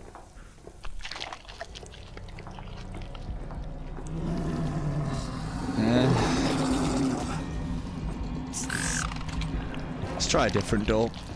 Oh, fuck off. Now, if we wait, he should disappear. I know I'm particularly fast at the moment. Might have to get quite far back. I know I'm particularly fast at the moment, but if you get far enough away, they'll slither back in, and then you can just walk past them. No, you're not going back, are you? If you do that, I think they'll retreat back up there indefinitely, but for speed's sake, let's crack on. Shall we? And again, oh, look at this. Fucking railgun. I don't think I've ever found one of those. I've made them before and I've started the game with them. The railgun is... not even bothering to be efficient now. The railgun is alright. Oh, I'll give you an example. The problem that I find with it is it doesn't do what it should do on the tin. You can't get multiple shots through enemies, and you have to wait for it to get to full charge before you fire. It starts off with 120. You'll get 6 shots out of this, but it doesn't do anything special. It's no more damaging than the pistol. So, as I said, I don't really rate the railgun, if I'm honest. The ammunition is quite rare to find as well. Oh, there's a red keycard. That's hello, goodbye. That's quite useful. Can't remember where the red door was, but you know, at least we've got the card for it, eh? Right, we don't need any power. We've got loads of power, so we will just leave what's been lit up. Wasn't this? Yeah, this was the way that we came back. You know what? We've cleared it. We should have a quick look. Let's deal with this guy. Have a look what's down here. Make sure there's no power cells. Have you wandered off? Yes, you have. Let's have a look in here, quick. Nope. That's infested with facehuggers. Come on. You man, I want you. The sound of the noise is the direction that they have gone as well. I heard that as I was looking at it out of my... Jesus. Out of my right ear. Oh, he's back, look at that.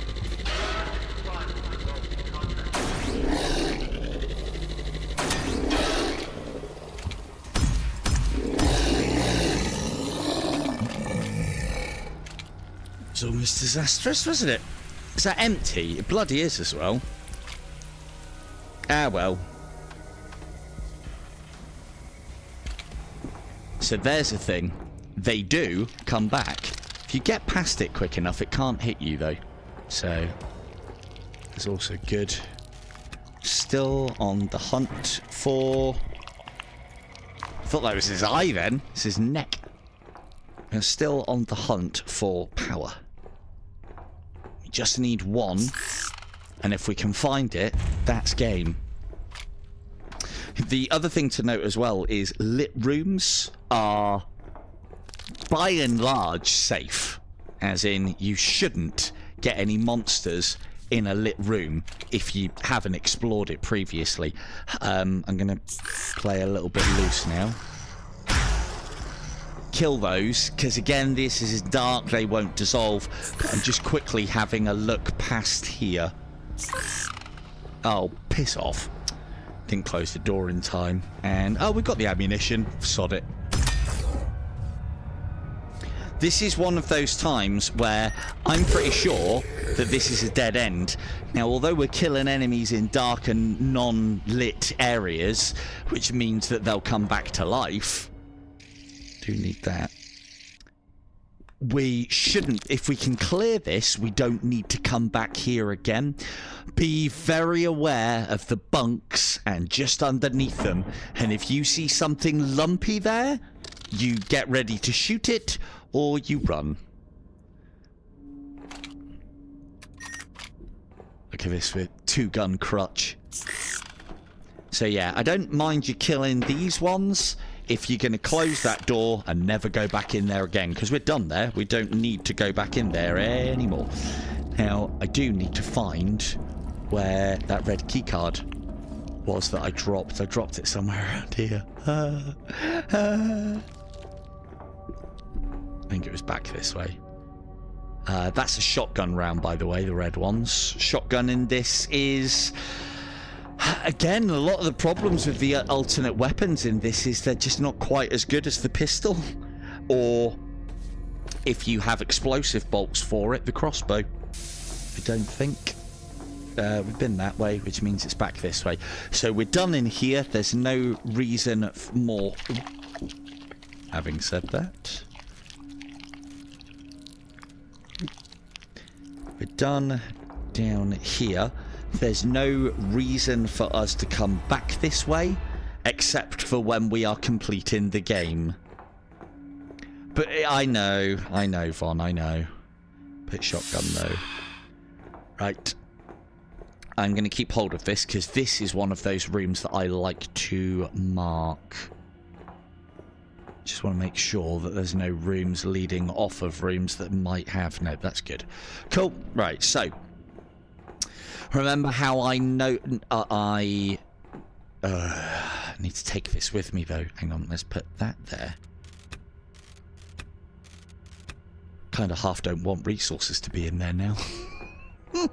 Right. Which way was it again? This way? No, that's escape. This way? Fucking memory. Right, I'm keeping hold of the empty with good reason. Now that we are back at what is in essence home base, this corridor is in essence the most important one in the game, and I like to close that door and put one of these either to the left or to the right, not in the center. Center for me means don't go in there. Left or right, I know that that is my escape route, and that's the way that I need to be going, and that's the plan. And you can all laugh at me when I forget and it all goes terribly wrong. Now we've got some more data slates. We've got loads of data slates. Was that one of them jumping around? Ugh, this game. This game and its sound effects sometimes, really. I've never had this many data slates in a run before. I thought 3 was the maximum. But it looks like you can have loads more, so... don't just stuff them in willy-nilly like I'm doing. Wait and see what you get before you put the next one in. Just so you've got an idea of what you've got for the next run. And another battery. Which one was engineering? So that one's that. That one was navigation. That one was engineering. And I think we said that that one I don't need to go in anymore, but we haven't got all the components that we need. Right, red key card is not for anything close. So we'll leave that here. Oh, man! No, you can't. You have to get close to it before it lights up and allows it. So no, no floppy tosser. Not for this one. Not in this stream. Right. So yeah, we're looking for one fuel cell. Now this can be the argument as to why you should really carefully check each and every area. Again, it's also down to luck, though. I know I'm saying, like, yep, been here, done that, done with this area. Right, let's close that off a second.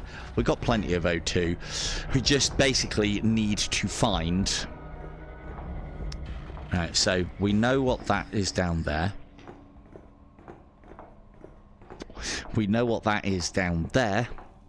I did say that I don't need to go back to there, but there's every possibility that the fuel cell's down there. But let's check back in here. I'm sure we've completed this area, though. Oh, hello. Come on, then. Getting a bit short of ammunition here. And I haven't been picking up the resources to be able to make more. Yay! Come on. I'm trying to do a guide. So, the one thing that I will say is this is not an easy game, even in the easiest mode. I mean, I wasn't expecting a walk in the park, but I'll be honest, I was expecting a little bit of an easier time than this. So we just need one more power cell. I think, to be fair, I think there is more of a chance that these power cells will show up in the same section that engineering shows up in. But again, I've probably only finished like 10 or 12 runs of this game. So... yeah. Fine. Have a look elsewhere. Might have to go back to that room. Again, I can't think of a time when I've seen power cells in rooms like that before, but I do get the impression that anything can spawn anywhere in this game. I've found power cells in these before. Ooh, that's very handy. That might save us a little bit of time later. So that little orb that I picked up is a teleporter. And teleporters literally teleport you to a random area on the entire, somewhere in the entirety of the map. Hey! Mission accomplished, chat. We win. If I can just find my way back. We do need additional things, though. And I'm probably going to need some ammunition to fight my way back, so it is probably going to be a good idea for... I need flammables and chemicals, I think it was. And what I'm doing here, this is how I completed the infestation mode. Nope. Oh, we made it through. Hello, K2. Right. We don't need to kill any of those, so we're not going to. And we're just going to see if we can ride our luck on this run. Famous last words. Didn't need to go in there. Cool. So, where are we so far? Gonna close. Ooh, red key card. Oh, we're probably not gonna need that though. Anything nice in here? I did. I managed to kill myself in my first run. So this one, I've got the crutches on though, just to get it completed. One of the things that I do want to, for those of you that are never going to play this, I want to show you the ending. I love the ending of this game. It's so good. So, and the leading up to it as well is also very good. Now, engineering. Make sure that is rammed home. If you don't, I've had it before where it looks like it's in, but it's not in. I did suffocate, actually, Kim. I did. Oh dear. So, as you can see, we now have all 4 things. It was because I was basically yammering away, as I do, and just didn't follow my own advice of taking oxygen with me or managing the bars. My fault. Now then, so, engineering is now a go. We do need to leave this room powered, otherwise engineering will... In fact, let's test that. I've never done it before, but I assume...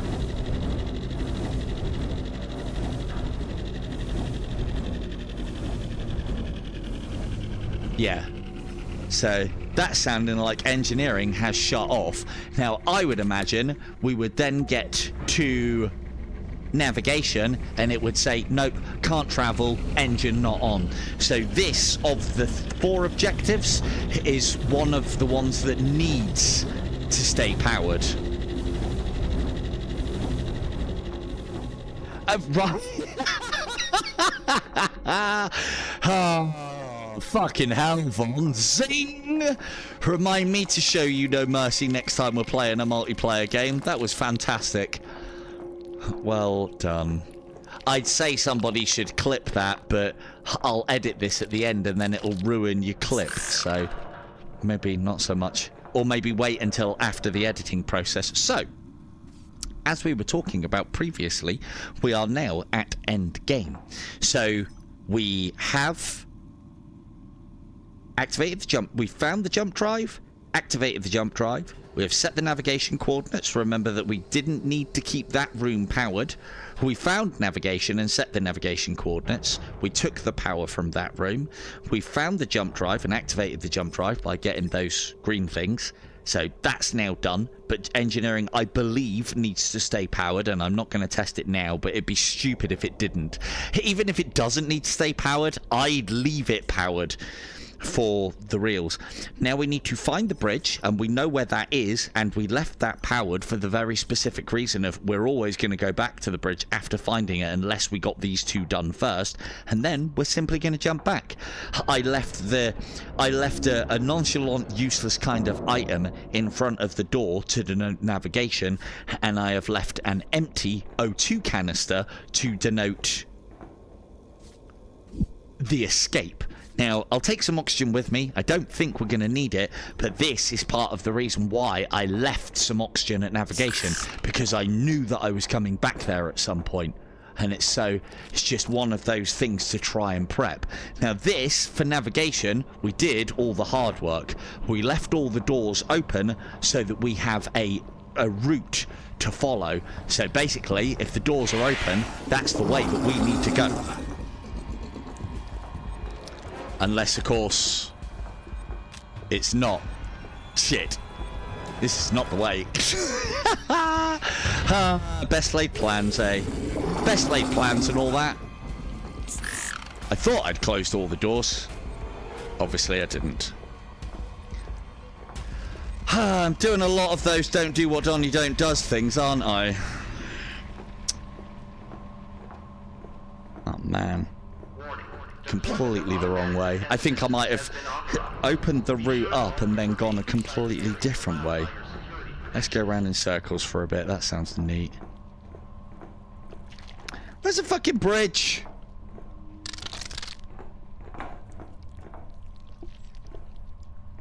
Swear I just heard something jumping around. Hang on. I'm sure the...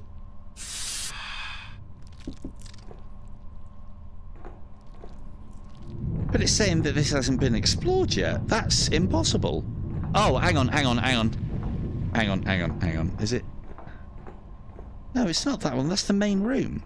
That's the main room. Oh, the fuck. Oh, this game.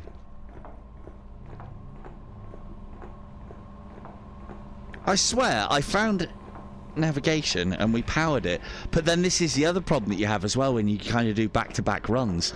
I may have thought that, you know, my memory is so bad I might be overlapping runs now, or maybe I put the cup on the wrong door. That's a possibility as well. I mean, we've got enough ammunition. Oh, you shit. Okay, now we haven't. Okay, it's going to be a little sprinty pasty.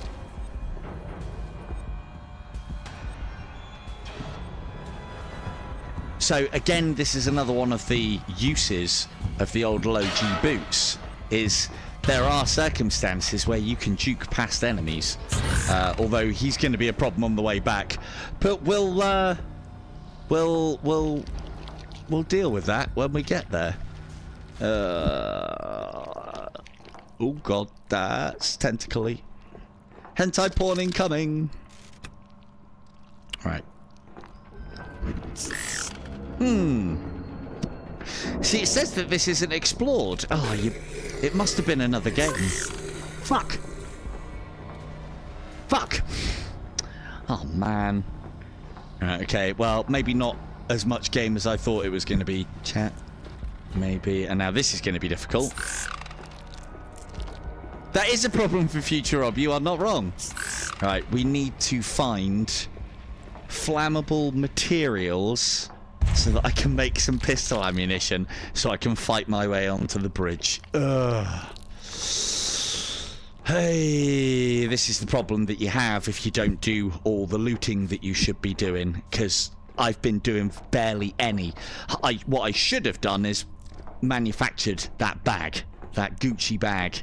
But, yeah, I didn't. If we can make any ammunition, that would be great, and then we can get this one finished up, and then... Basically, the way that I've been playing this, part of the reason why I thought it was going to be quite easy... have any of these got any flammable materials in? No. I kind of wanted to use that. That doesn't either. Can we make a crossbow? Oh, we've got... The gun's got ammunition in it. We make a crossbow?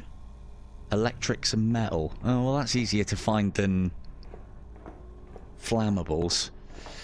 There's not going to be any calculators in here, though. Where's a bloody calculator when you need it? Plenty of books.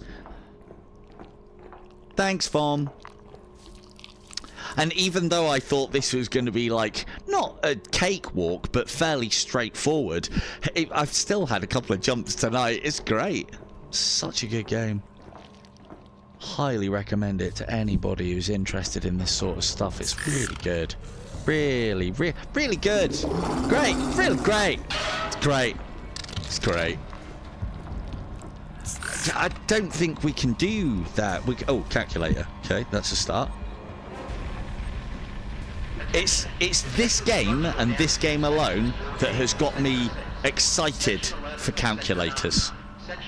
Calculators are always a good find. That one electrical and one plastic, always great. Always great. Oh, what? You've just spawned there. Bastard.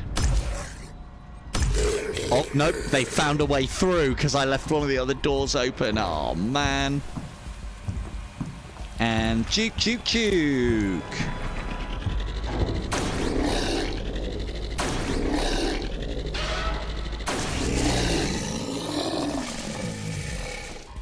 All right.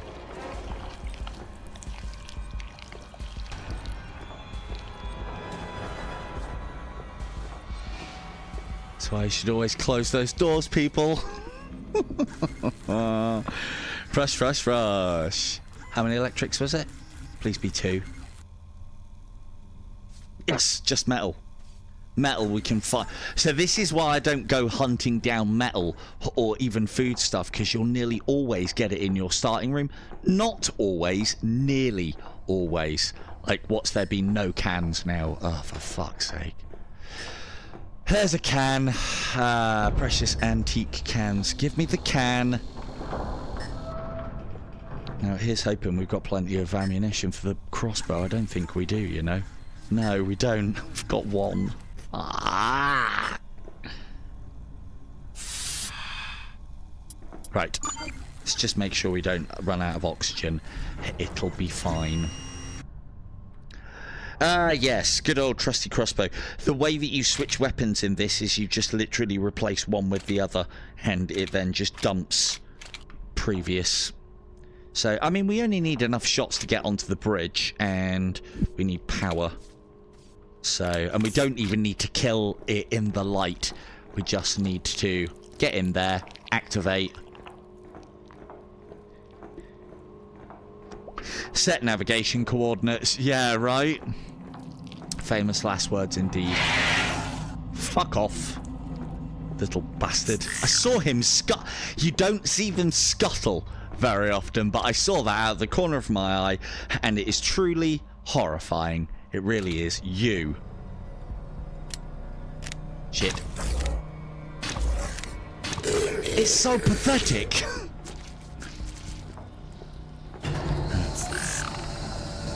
Close the door. Where is this? Now, do you remember I said earlier about spoilers? There is a part on this game coming up that I do not want to spoil. Where the fuck does the battery go? Oh, there it is. There is a part in this game coming up that I do not want to spoil for anybody. If you have this game, fucking typical. The one gun that you put down, you then start getting ammo for. If you have this game, are planning on getting this game, or anything along those lines, what I'm about to do and show off next is the equivalent of showing you that there are, well, even bigger than the fact that there are mimics in sort of like Dungeons of Eternity. So, you know, spoilers, but I think everyone's seen mimics by now. So, quick recap. We actually got oxygen. Yes, so I can talk. I should think about these things, really. So, we have found navigation, set our navigation coordinates, found the jump drive, and activated the jump. Doing those 2 tasks, setting the navigation coordinates and activating the jump drive, allow us As you can see, navigation coordinates established, Phobian jump drive activated. I'm pretty sure if that room wasn't powered, that would not say activated. Although I know that once navigation is in, that doesn't need powered. And it now says, ready, use lever to engage. All this space age technology, and it's all at the command of a fucking lever. Oh, why didn't that pull down? And so, as you can see, we are now jumping back to Earth. 3, 2, 1.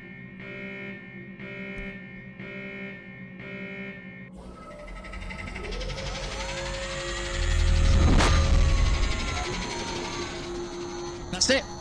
We're here. We're here. Now all we need to do, that we have found Earth, is we simply need to escape to Earth. Find the means of escape. We know what the means of escape are. But did you just hear that roar? There is now, for those of you who have stuck around after the spoilers warning, now's your time to get out. There is now something hunting us as we make our way back to the escape pod. I will give you a couple of pieces of information about the thing. Yeah, basically, Vaughn, yeah. Now, the one thing that I will tell you about the thing that is hunting us, it is invincible. You cannot kill it. It is slow moving and quite laborious, but you cannot kill it. It is called the Cosmonaut. And it gets very angry at you, and it can open doors, and this is now chasing us for the rest of the fucking game. All we can do is juke it. Although there isn't a lot of game left. So this thing is now after us. It is recommended you make use of emergency oxygen. And as I said, if you don't believe me, oh, I can't even show you if I wanted to. It's invincible. You can get it angry and make it stagger and, you know, stop for a little bit. You can also lose it. So if you can, like, I find breaking line of sight, closing doors behind you, and running are good stratagems for losing it. But it will literally now comb the entire fucking rest of the level looking for you. Let's just take that just in case we get into trouble. We'll take one of those. We'll take good old reliable pistol and fuck off that thing. That's a waste. Never do that. You can't manually reload guns. Never fire the last shot off. I guarantee you, you'll need it. Now then, let's take some oxygen. Let's take some more with us. Now, I don't think I picked up any. There are noisemakers in this game. Noisemakers are incredibly effective against Mr. Cosmonaut, aren't they, Mr. Cosmonaut? Anyway, let's quickly give this guy the runaround, and then we're going to head to the escape pod. But what I'm going to basically do is try and lure him far enough away from me so that I can make a run for it.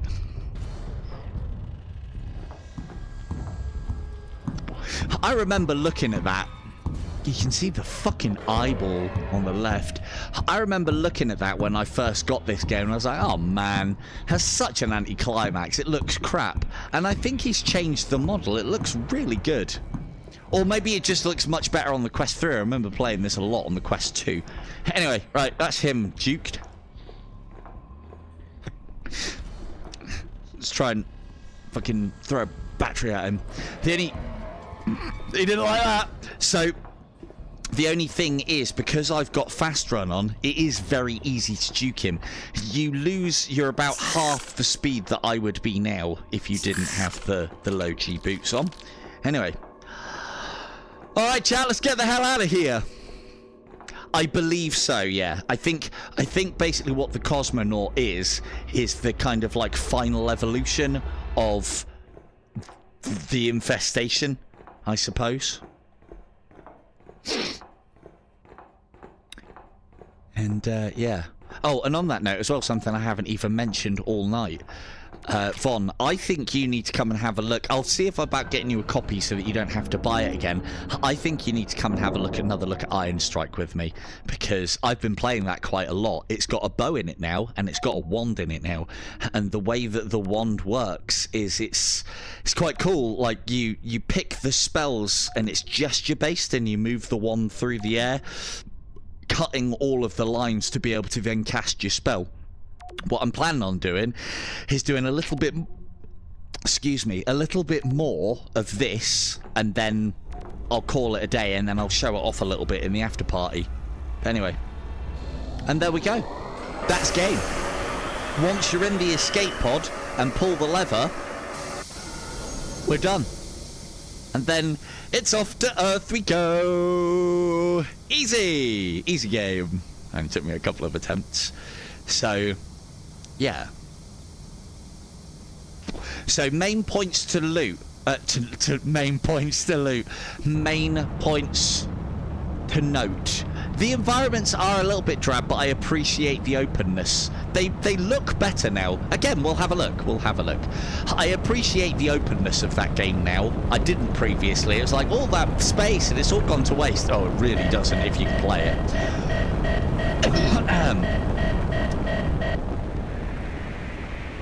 So again, ending coming up. Spoilers if you didn't get out for the Cosmonaut, then get out for it now.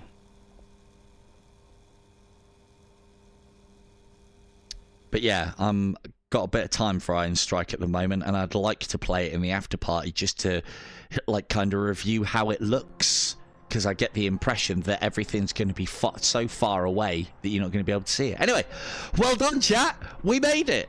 No problems. No problems whatsoever. I mean, you know, it's just a little shuttle pod. I'm sure someone will be along to cover that up, clear that up some sort of time. So Cosmodread, designing and programming was Sergio Hidalgo. Now, unfortunately, Von was correct. Oh, you are bringing that shit back with you, are you? Yeah. So, but to be fair, Earth is looking pretty smoggy, fucked and decrepit, and I'm sorry, chat, but I do believe I've doomed us all.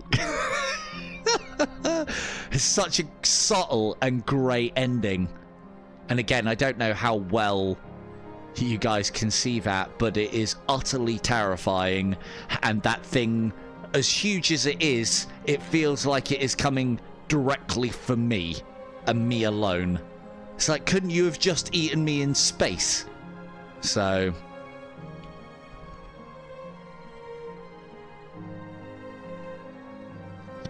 fantastic ending, if you ask me. Absolutely fantastic ending. I would have thought that this would have been, hey, you got back to Earth, well done you, everybody celebrate, happy days. And yeah, nah. Cosmic horror at its finest. I don't know if there are any alternative endings or any ways to get alternative endings. I wouldn't have imagined so. And then, yeah, I think that's a nuke going off or something. So there you go. Easy! You escaped! And you only had to use your crutches. So we now actually have all of the test logs and all of the blueprints. I do believe the game is doable from the very start, but one of the things, and again, that's part of the reason why we do these guides and these bits and pieces, one of the things that I do think is the more blueprints you get, it feels like the game ramps up in difficulty a little bit. The more things you have, just like IDU, that game that we all used to play, In Death Unchained does. But at least In Death Unchained tells you that the game is getting harder as you are playing it. And as I said, I love the ending of this game. It's so simple, so effective, and it is all it needs to be. But the ending of this game is not the end. We have additional ways to play the game. We have various perks. We can drastically reduce our health straight away. We can increase our health and reduce our inventory capacity. We can increase inventory capacity and reduce our health. We can increase speed but reduce our inventory capacity. You can only put one of these on at a time. You can select one or more modifiers at random so that you don't know what experience you are going to have out of there. This is just the modifiers. When you have got all of the blueprints, you've got the ability to start the game off random with a crossbow, with the lightning gun, which you will need to do infestation mode, the pistol, the shotgun, the railgun, and the flamethrower, which then means that you can burn the bodies so you don't have to kill them in the light, but obviously it requires extra ammunition, and strangely the flamethrower is quite short on range. The flamethrower effect in this game as well is actually really good, at least for Quest standalone anyway. So that's your weaponry side of things, that's your perks, and this is the randomness for these modifiers. We have broken map. Your mini-map won't display anything. Can you fucking imagine, chat? We have no weapons will spawn in the map, but obviously you get what you start with. Here there is scarcity. Very little ammo will spawn in the map. I like to list and go through all of these because it gives people ideas of endgame content, and for me, if I'd have known all of this, I mean, it was a pretty instant purchase for me anyway, but the longevity of this game is insane. You can have so... oh god, sorry, I used the word, didn't I? Just did use the YouTube word. The longevity of this game is just awesome. Demolitions expert. All weapons and ammo replaced by grenades and traps. It has a VON mode, chat. There's a VON mode in the game. The Hive is the one where the ship is completely overrun by infestation, expect many monsters and very little in the ways of battery. This is particularly tough by using a combination of the low gravity boots and just being quick. I've been able to complete it. You need the low G boots and you need the lightning gun for that unlimited ammunition that it has. But the lightning gun isn't so much a gun, it's more like a melee than for the ranges that you have to engage in. We have low energy. Most rooms will be dark. Batteries are scarce. So basically the Hive, but you know, everything's pitch black. You have the fortress. The ship has a world-class defense system, so that means you will see more robots scouring the level, and you will see more turrets in more rooms. And remember that these things do attack the aliens. Sometimes they do, sometimes they don't. I don't know what the algorithm for that is, but that's an interesting way to play the game. If you don't like the creepy monsters, you have the fortress mode. Now, that's not to say that there won't be any monsters, it's just the security systems will be dealing with a lot of them, and then you'll kind of have to deal with the security system, and then as you deal with the security system, the monsters then start coming online. It's just another very interesting way to play the game. You have arachnophobia mode. I don't think the aliens can attack the turrets, and I haven't seen them attack the gun robots that stalk around the level. So I mean, we could do some testing on that and have a look. I like this mode, but I've barely played it because I just love the original experience, and then the Hive is just nightmare fuel. So arachnophobia mode is not arachnophobia friendly mode. Arachnophobia mode is all other monsters are replaced by crawlers. Many crawlers. See what I class as those face-huggery eye things. So if you like things jumping up all in your face, there's a mode for you. And then the final one, cat and mouse, and this one I do want to play as well now that I've kind of spoiled the end of the game.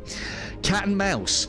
The cosmonaut will spawn and start chasing you from the start. So if you like your kind of alien isolation experience, there it is. I've never wanted to show off or put this mode on whilst I've been doing a stream because I don't want to spoil what I think is a really cool surprise in this game. Anyway, what time are we on? Oh god, we got ages yet. Maybe let's have a look at some of these other modes. And because one of the things that I don't know is if in the fortress mode, if that gets rid of all the monsters, and so this might be a mode that would be a little bit more friendly for those of you that don't want to play this game because it's too horrifying with all those creepy monsters. Let's see if it gets rid of the monsters, because I haven't seen any whilst I've been playing it, but that's because it's a world-class defense system. They've been absolutely panned. The other thing to note as well is you can put them multiple on. So now that I've completed infestation mode, herein lies the true game. You can have all the modifiers on, or you can turn off what you want and what you don't want, and then for finality purposes you can randomly have it select. I think it also gives you one of those, so it gives you one of the perks or hindrances randomly, and then a bunch of these randomly as well for that. True. So if you ever found this game too easy or not scaring you anymore, oh, so good. Right, as if one trip in there wasn't enough, let's go again, shall we? So for intensive purposes, that's kind of tutorial over, but I've still got some other things that I suppose I could share. I want to have a look at this world-class defense system mode. And again, if it's not apparent by now, this game is a roguelike in the sense of random enemy placement, random room placement, random pretty much everything placement. The only things that's the same in each runs is the tiles that are used, as you would have expected from a kind of roguelike game. Right, I've still got the old speed boots crutch on as well. Let's go and have a look at world-class defense system mode. Turret. Oh, for fuck's sake. Come on.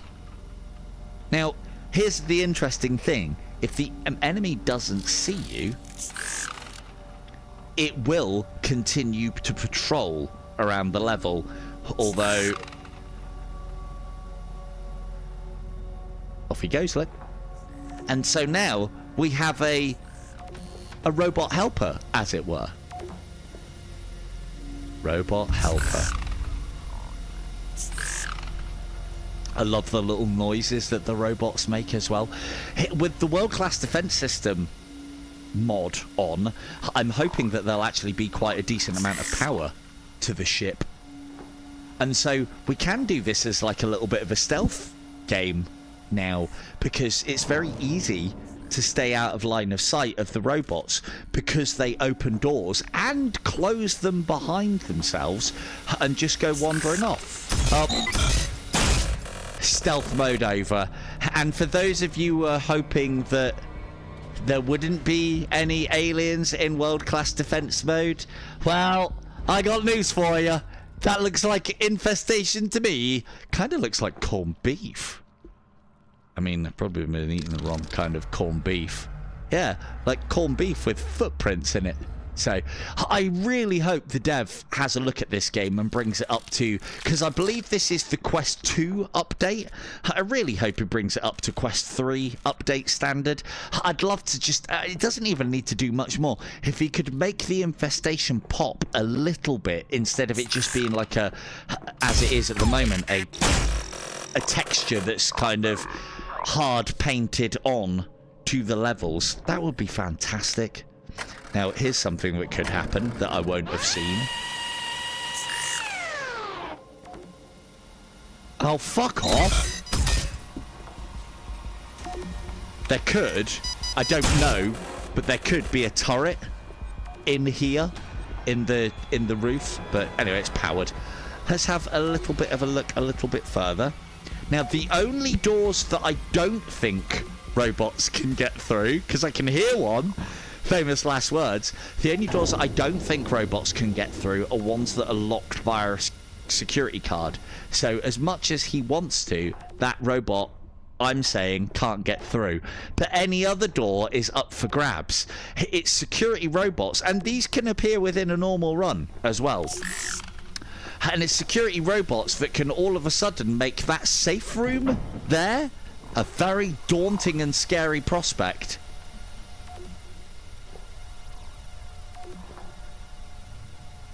World-class defense system, my arse. Just walked right past it. How's that world-class? What a load of bollocks.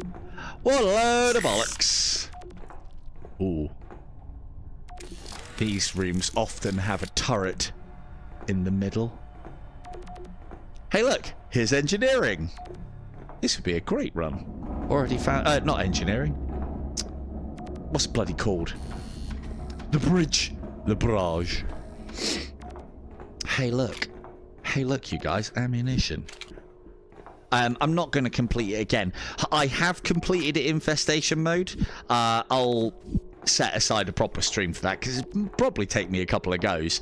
I can actually do it quicker than what I can do the normal game because, well, I don't know if I can be yammering all the time that I'm doing it though. It's the only problem.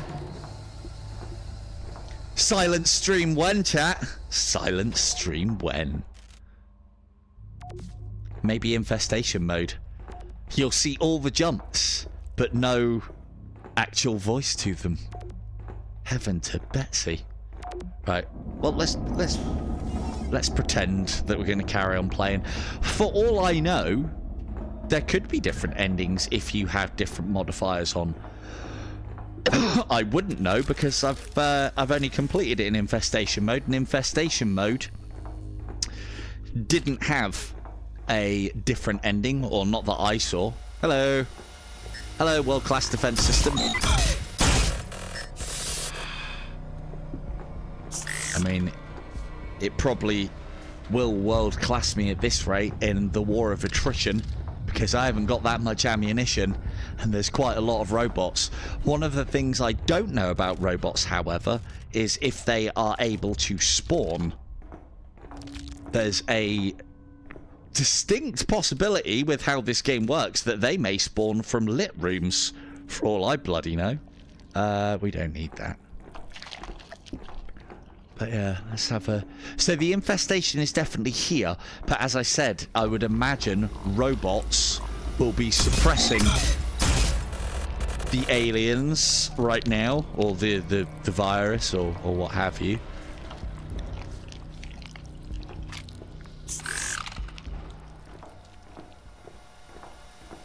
I hear robots. Error. Does not compute. Again, I don't think there is a weak point on the robots. The other thing as well is I don't even know what the interactions between the robots and the world-class defense system and the endgame would be. There might be a different endgame crisis for all I know. I get the impression it'll be the cosmonaut, but still, can but hope.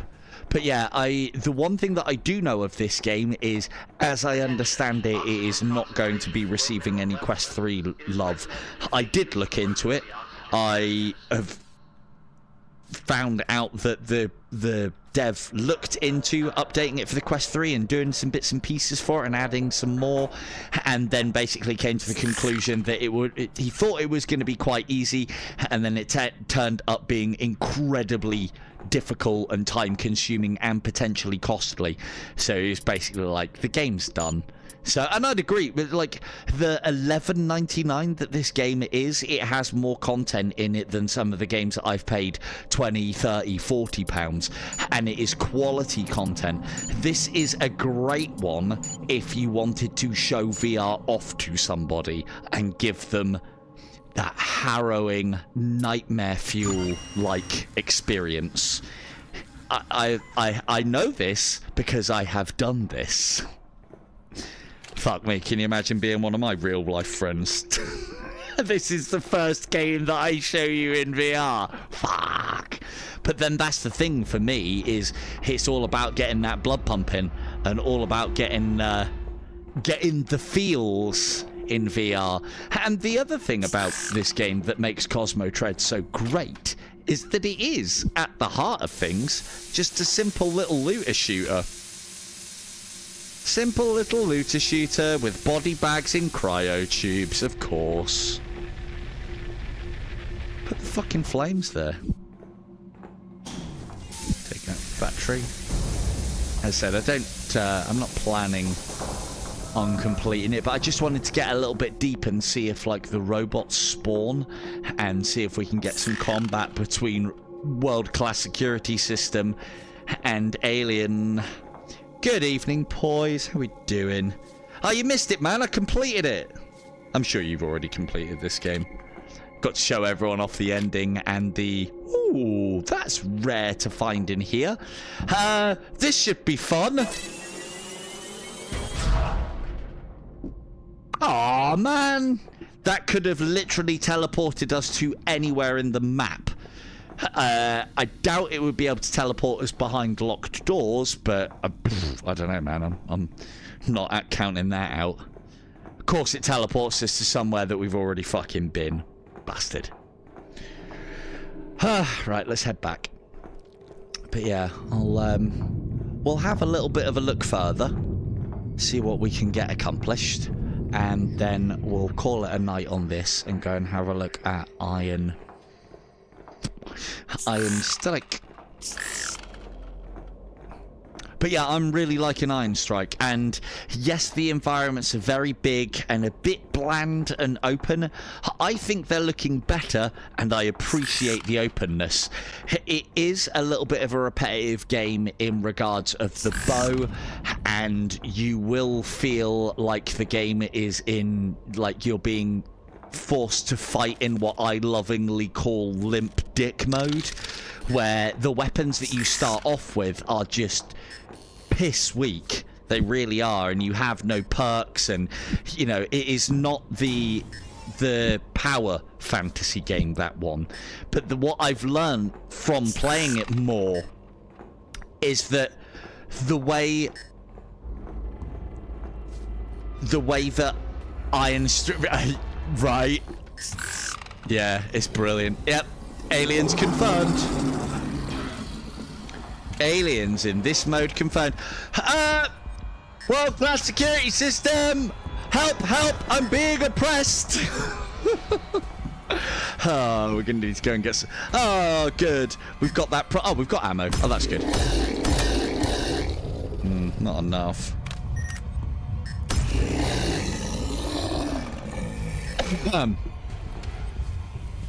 Do need some oxygen, though. Go and grab some of that quick.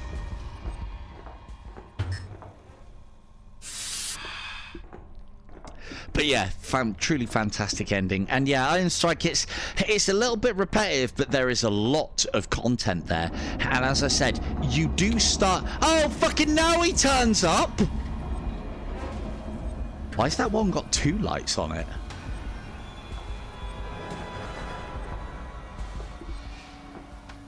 Fuck! Look at this bollocks! You fucking call for help, help, I'm being oppressed, nobody shows up, and then 2 all at once. Fucking bastards. If you could go and do your fucking job, then maybe you would be a world-class security system. Fuck's sake. This game, I mean, honestly. I know I say that about this game a lot, but it's so good. Anyway, yeah, here's hoping that the dev has another look at this one.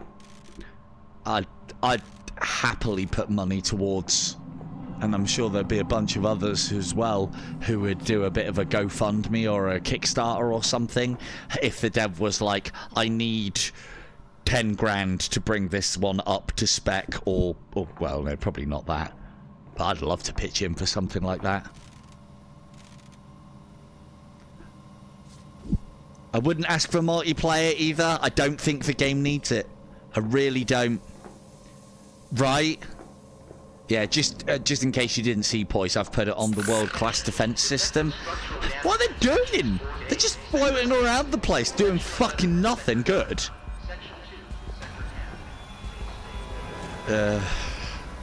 Always in twos.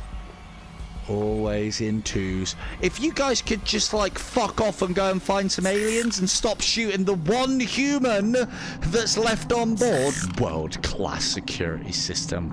Bollocks. No, I think, like, there's a lot of games that I don't... Fuck game. There's a lot of games that I don't think need multiplayer. Like, for instance, I don't think Into the Radius 2 needs multiplayer. Like, Fallout does not need multiplayer. Part of the experience of these games is the aloneness, is having to rely on yourself and nobody else. You know, even I'm copping out on this game by playing it with you guys and chatting with you. You know, I'm kind of alleviating the potential fear of the game because I've got you lot to talk to. So it's like having other people here with me that can't speak. The best kind of people in a conversation with me.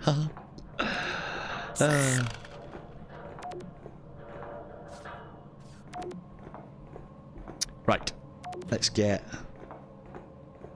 I mean, navigation's right there, and we seem to be at some clip. So let's have it.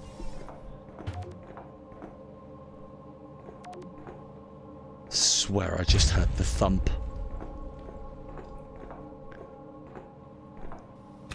Pop. Pop. Pop.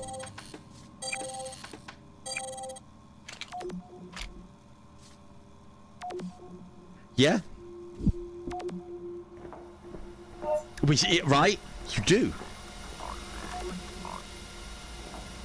Off you go, little droney. Off you go. What is your quest? To be incompetent as far as security is concerned. Anything good through there? No? Clear the way, oh drone. I said clear the way. Oh, fuck off. Stupid fucking drones. Oh, here comes another one. At least I can hear them opening the door. Fuck's sake. Definitely adds though, because, you know, previously you were able to lock doors and be reasonably safe. But now there's no hiding places from the very early start of the game, which, again, it definitely changes things up. You still kind of play it in the same style, and I suppose it's not quite as terrifying because there's not going to be as many aliens about, but still, I don't know, there's something quite foreboding of the music coming on, and that red light searching is very cool. Well, yeah. Right, boys? I mean, what am I saying? What's a humble video DJ supposed to do, eh? It says world-class defense system, and I wouldn't pay this is not world-class money. No way. I wouldn't pay for this. Anyway, we know that we do not need to go in this room ever again. I mean, that's not to stop things spilling out of it, but still. So, what was it? Oh yeah, so I was talking about Iron Strike. And one of the things that I found is, it is kind of limp dick mode to begin with, but the game does ramp up. There is meta progression. Oh no, I'm just going to play this for a little bit longer. I'm in the mood. Would you fucking believe?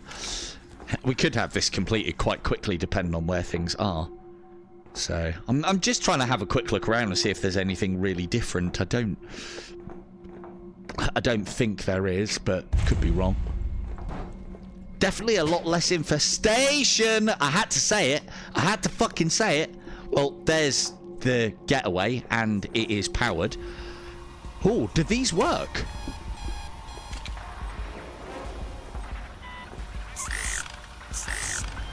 Ah, look at what they do!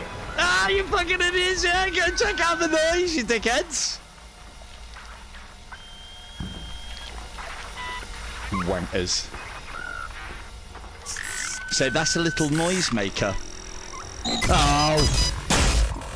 I wonder if they'll come and check out the gunfire. One in a row. That's the jump scare of this game as well, just in case anyone doesn't like it.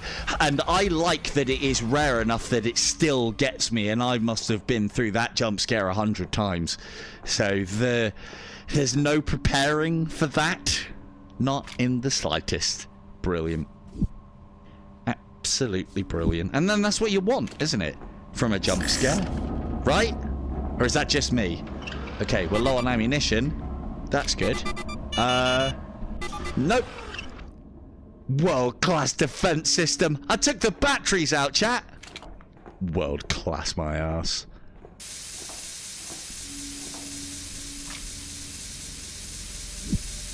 Right. Absolute knobs. Anyway, so yeah, the game, as far as Iron Strike concerned, does start out in limp dick mode, but it's very much like other games that I've played and games that people may be familiar with. Games like Vampire Survivor, these kind of survivor games where you start off purposely quite underpowered and then you can become silly levels depending on how luck falls and how you level up. Ooh, I haven't used... Is this a... It is. Oh yeah, dickheads! Have one of these. Now, does it kill them? It does. I mean... Oh shit. Click. It didn't kill that one.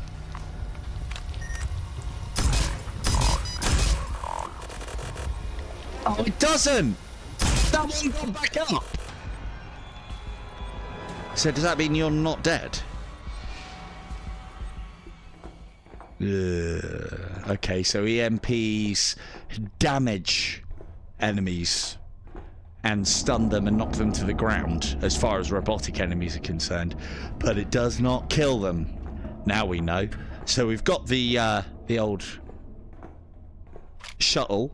So now we just need to, we've found... Fuck off! We found... Ooh, actually, that's a point. We need the red key card. Ooh, no we don't. No we don't, chat. Ha! I can cheat. Possibly, if I've picked up the right things.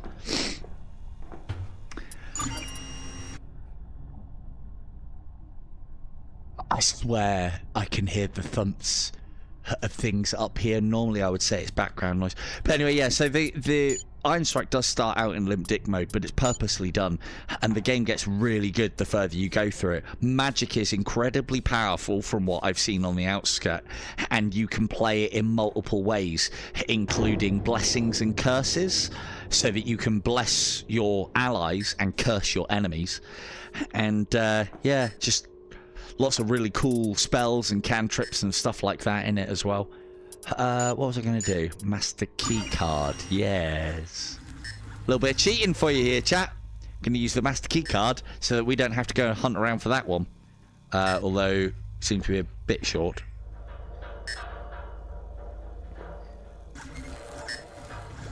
On fucking everything. Yeah, that's going to... So, anomalous materials and... I think it's like bioorganic materials, the like purple version of that, are quite rare to find. Although, see, that's got some in, but I daren't. Oh man, this could be a big mistake because you can't make those, and I need them to complete the game. So this may speed things up, or I may have just doomed us all.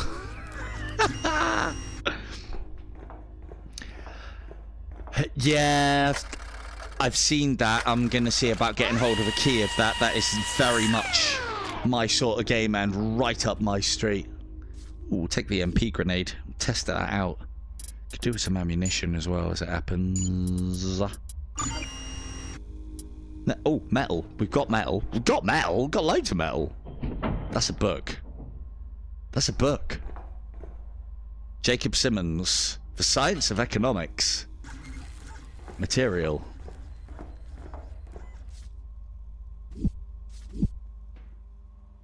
But yeah, we'll go a little bit further on this run, see if I've doomed us all. If not, we'll get it completed again.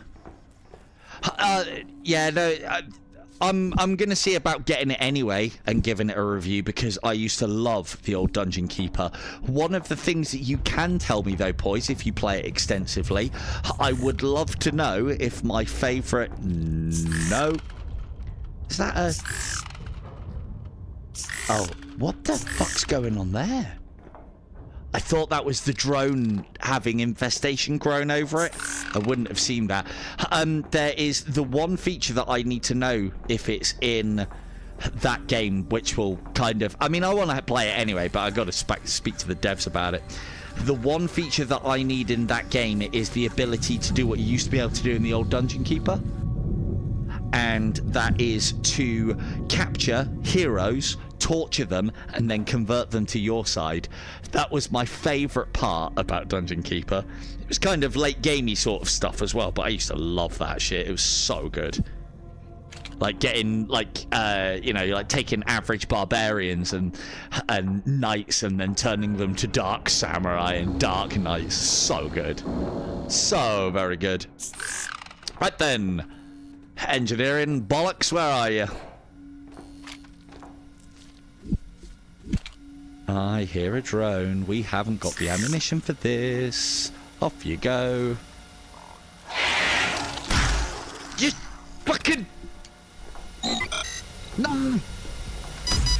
Oh, no! I think we're dead. Joke! Duck! Weave! Bob! I hear a monster in there with it as well. I think it... Nope, it's coming after me. It's coming after me.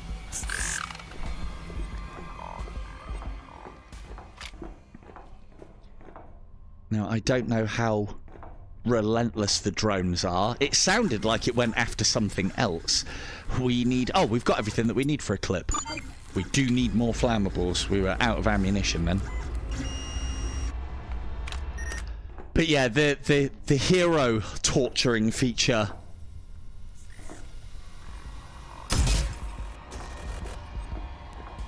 Huh. Did he get injured? I feel like that robot got injured. Right, calculators, chemicals. These are all things we need. More chemicals. Oop. Let's get these planted back in.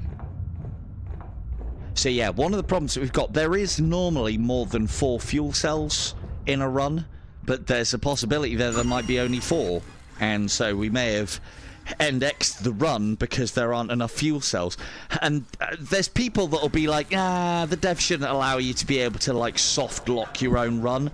I don't know, man. Desperate times meant desperate measures, and that's the consequences. I like it. I like it a lot. Oh, here's that thing that I was talking about. That does not heal you. Yes, yeah. So in the I don't know if it's in it or not. That's what I want to know. In the original Dungeon Keeper, which the game is obviously heavily inspired by, you used to be able to take the heroes that have battled their way into your humble little dungeon, and you used to be able to beat them down to low health and then use, I think it was either a spell or a certain trap to capture them, and then once captured you could torture them until they joined your forces. And I like that. I like that a lot. Really speaks to my inner sadist. We didn't bring any oxygen again. Ooh. So I wonder what data discs do now. Is there likely to be any oxygen over here? If there's not, we're going to have to head back quick sharp. God, look at all the data. Look at all the data. Yeah, as I said, I can't see them doing a dungeon keep... Oh, you bastard. Can't see them doing a dungeon keep... Oh, it's done it again. Oh, might be K2 in it right now. Oh, go. Oh, where did you come from? Go, go, go! Fucking security system! Come on now!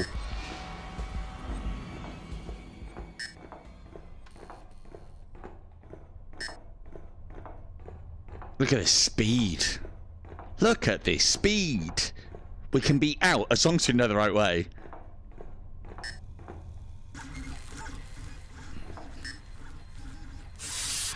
New term. New terminology. K2 in it. Right, so what do these do now? Can you still insert them? Because we've got maximum. See what it says. No more data available. Oh man! Try again.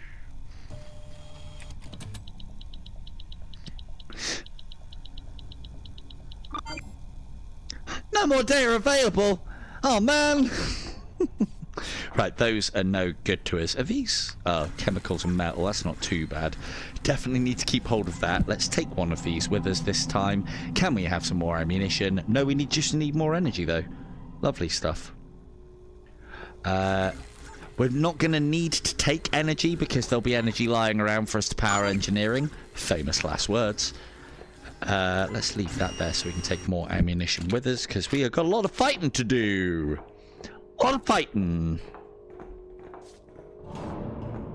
Computer said no twice, though, boys. Twice. Alright, let's see if we can find engineering. God. Now, if I was engineering, I'd be in here. Nope. If I was engineering, there's monsters in here. Nope, it's just a drone. Cool, go and do your fucking job.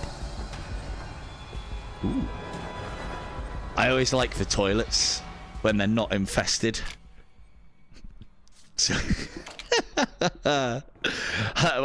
I'm pregnant, I'm done. I always like the toilets when they're not infested. Silver Tongue Devil 2024.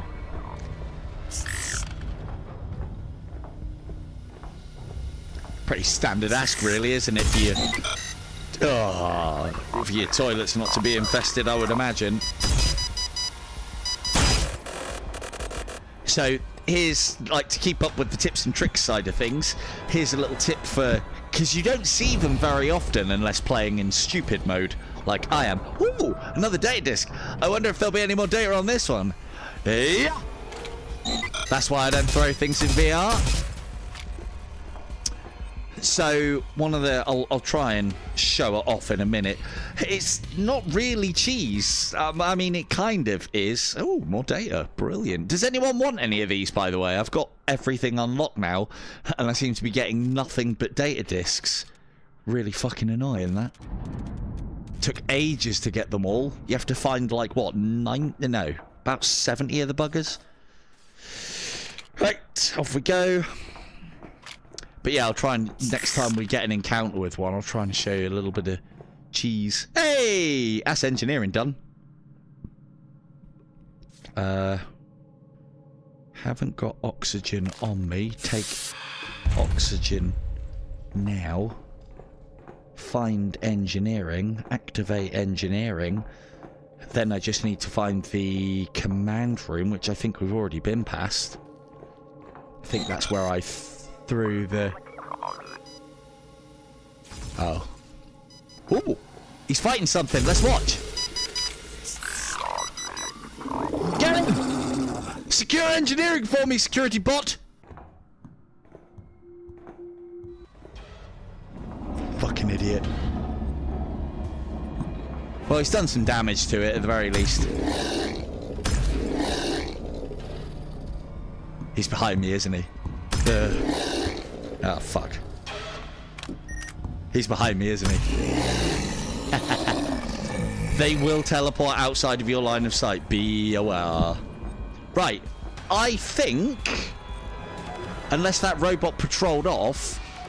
but I'm not seeing a cup. Oh, let's see. He killed that one. Good boy. Good lad. I mean, you know, world class is still fucking stretching it, if you ask me. But there you go. Right. Let's grab that power.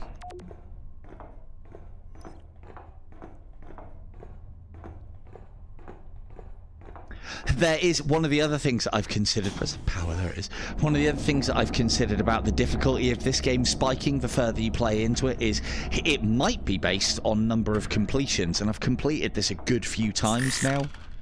So that's a thing. I mean, the thing is, you can hear it. you can hear it appearing behind you. So it's not too bad. Have got the old earphones on. But yeah, we're not far. We're probably like 20 minutes off of completing this now, if that. So I'll get this completed, hopefully. As I said, can't complete it in infestation mode, but yeah, world-class defense mode, not so world-class. So I'd say world-class is a little bit of a step up in difficulty, and it's all because there's still power in the vessel, and because there's a decent amount of power about. Like, these are little things in VR that you don't see anymore. Like, these little mechanical tasks that just work and are done really well. And and done quite simply and quite basically. But it really adds to the immersion. No worries. Okay. I'm going. What time is it, though? It's not even 11. Oh, yeah, it's like 12 for you, isn't it? Hey! You're not supposed to be in here. Right. That's engineering done. Nope. No. And we got the green key card just in case that's a thing. I think I already know where engineering is. Now, what I'm hoping to do is leave some of these drones alive and see what happens when they inevitably find the cosmonaut, and if they'll actually attack him, and if they could potentially bring him down, because unlike me, they've got unlimited ammunition. So, you know, it's possible. I mean, it's highly unlikely. I believe he's invincible. Look at this guy! Fuck out of here. Right, gonna need this for the cosmonaut. Lovely. Right, so that's engineering. What's next? Engineering's done. Navigation's done. Jump back to Earth. Now, which one was it again? I can't remember. That one was done. That was navigation.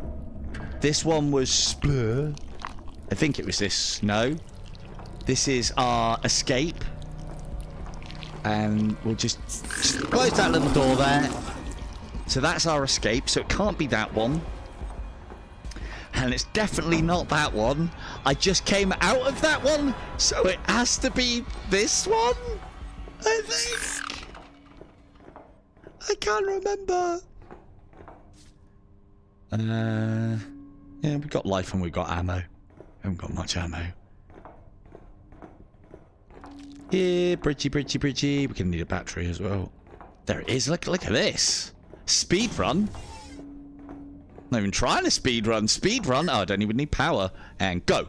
Now the other thing, again, spoilers. You do not need to wait. And it's after you have triggered that, and after you actually make the jump back to Earth, that's when the cosmonaut spawns. I wager that we may be able to get there, back to, and finish the game before he's even come back. Because it's still just going through the process of jumping now. And look, there we are, there's Earth. Do note as well... Ooh, I'll be quiet.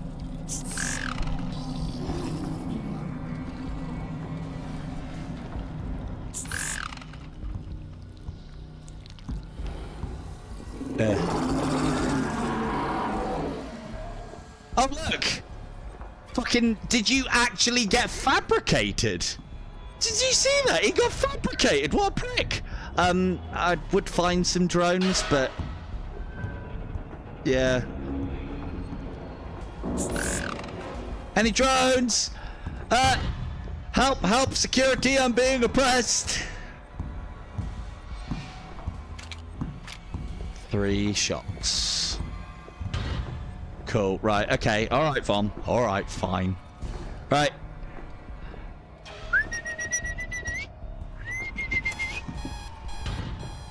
Off you go! Go fetch, dickheads! No!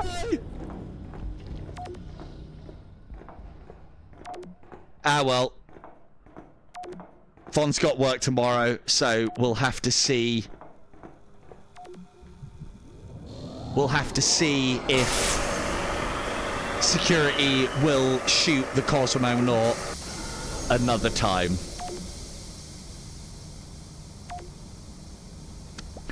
And I do believe on our little trip back to Earth, which will involve no complications, no problems, no anything that I can think of.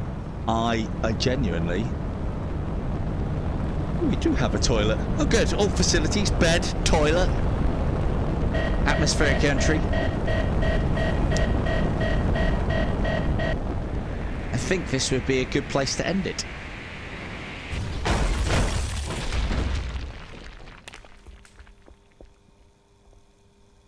Another one of my famous landings. Apologies for the white screen. Yes, I am also blinded.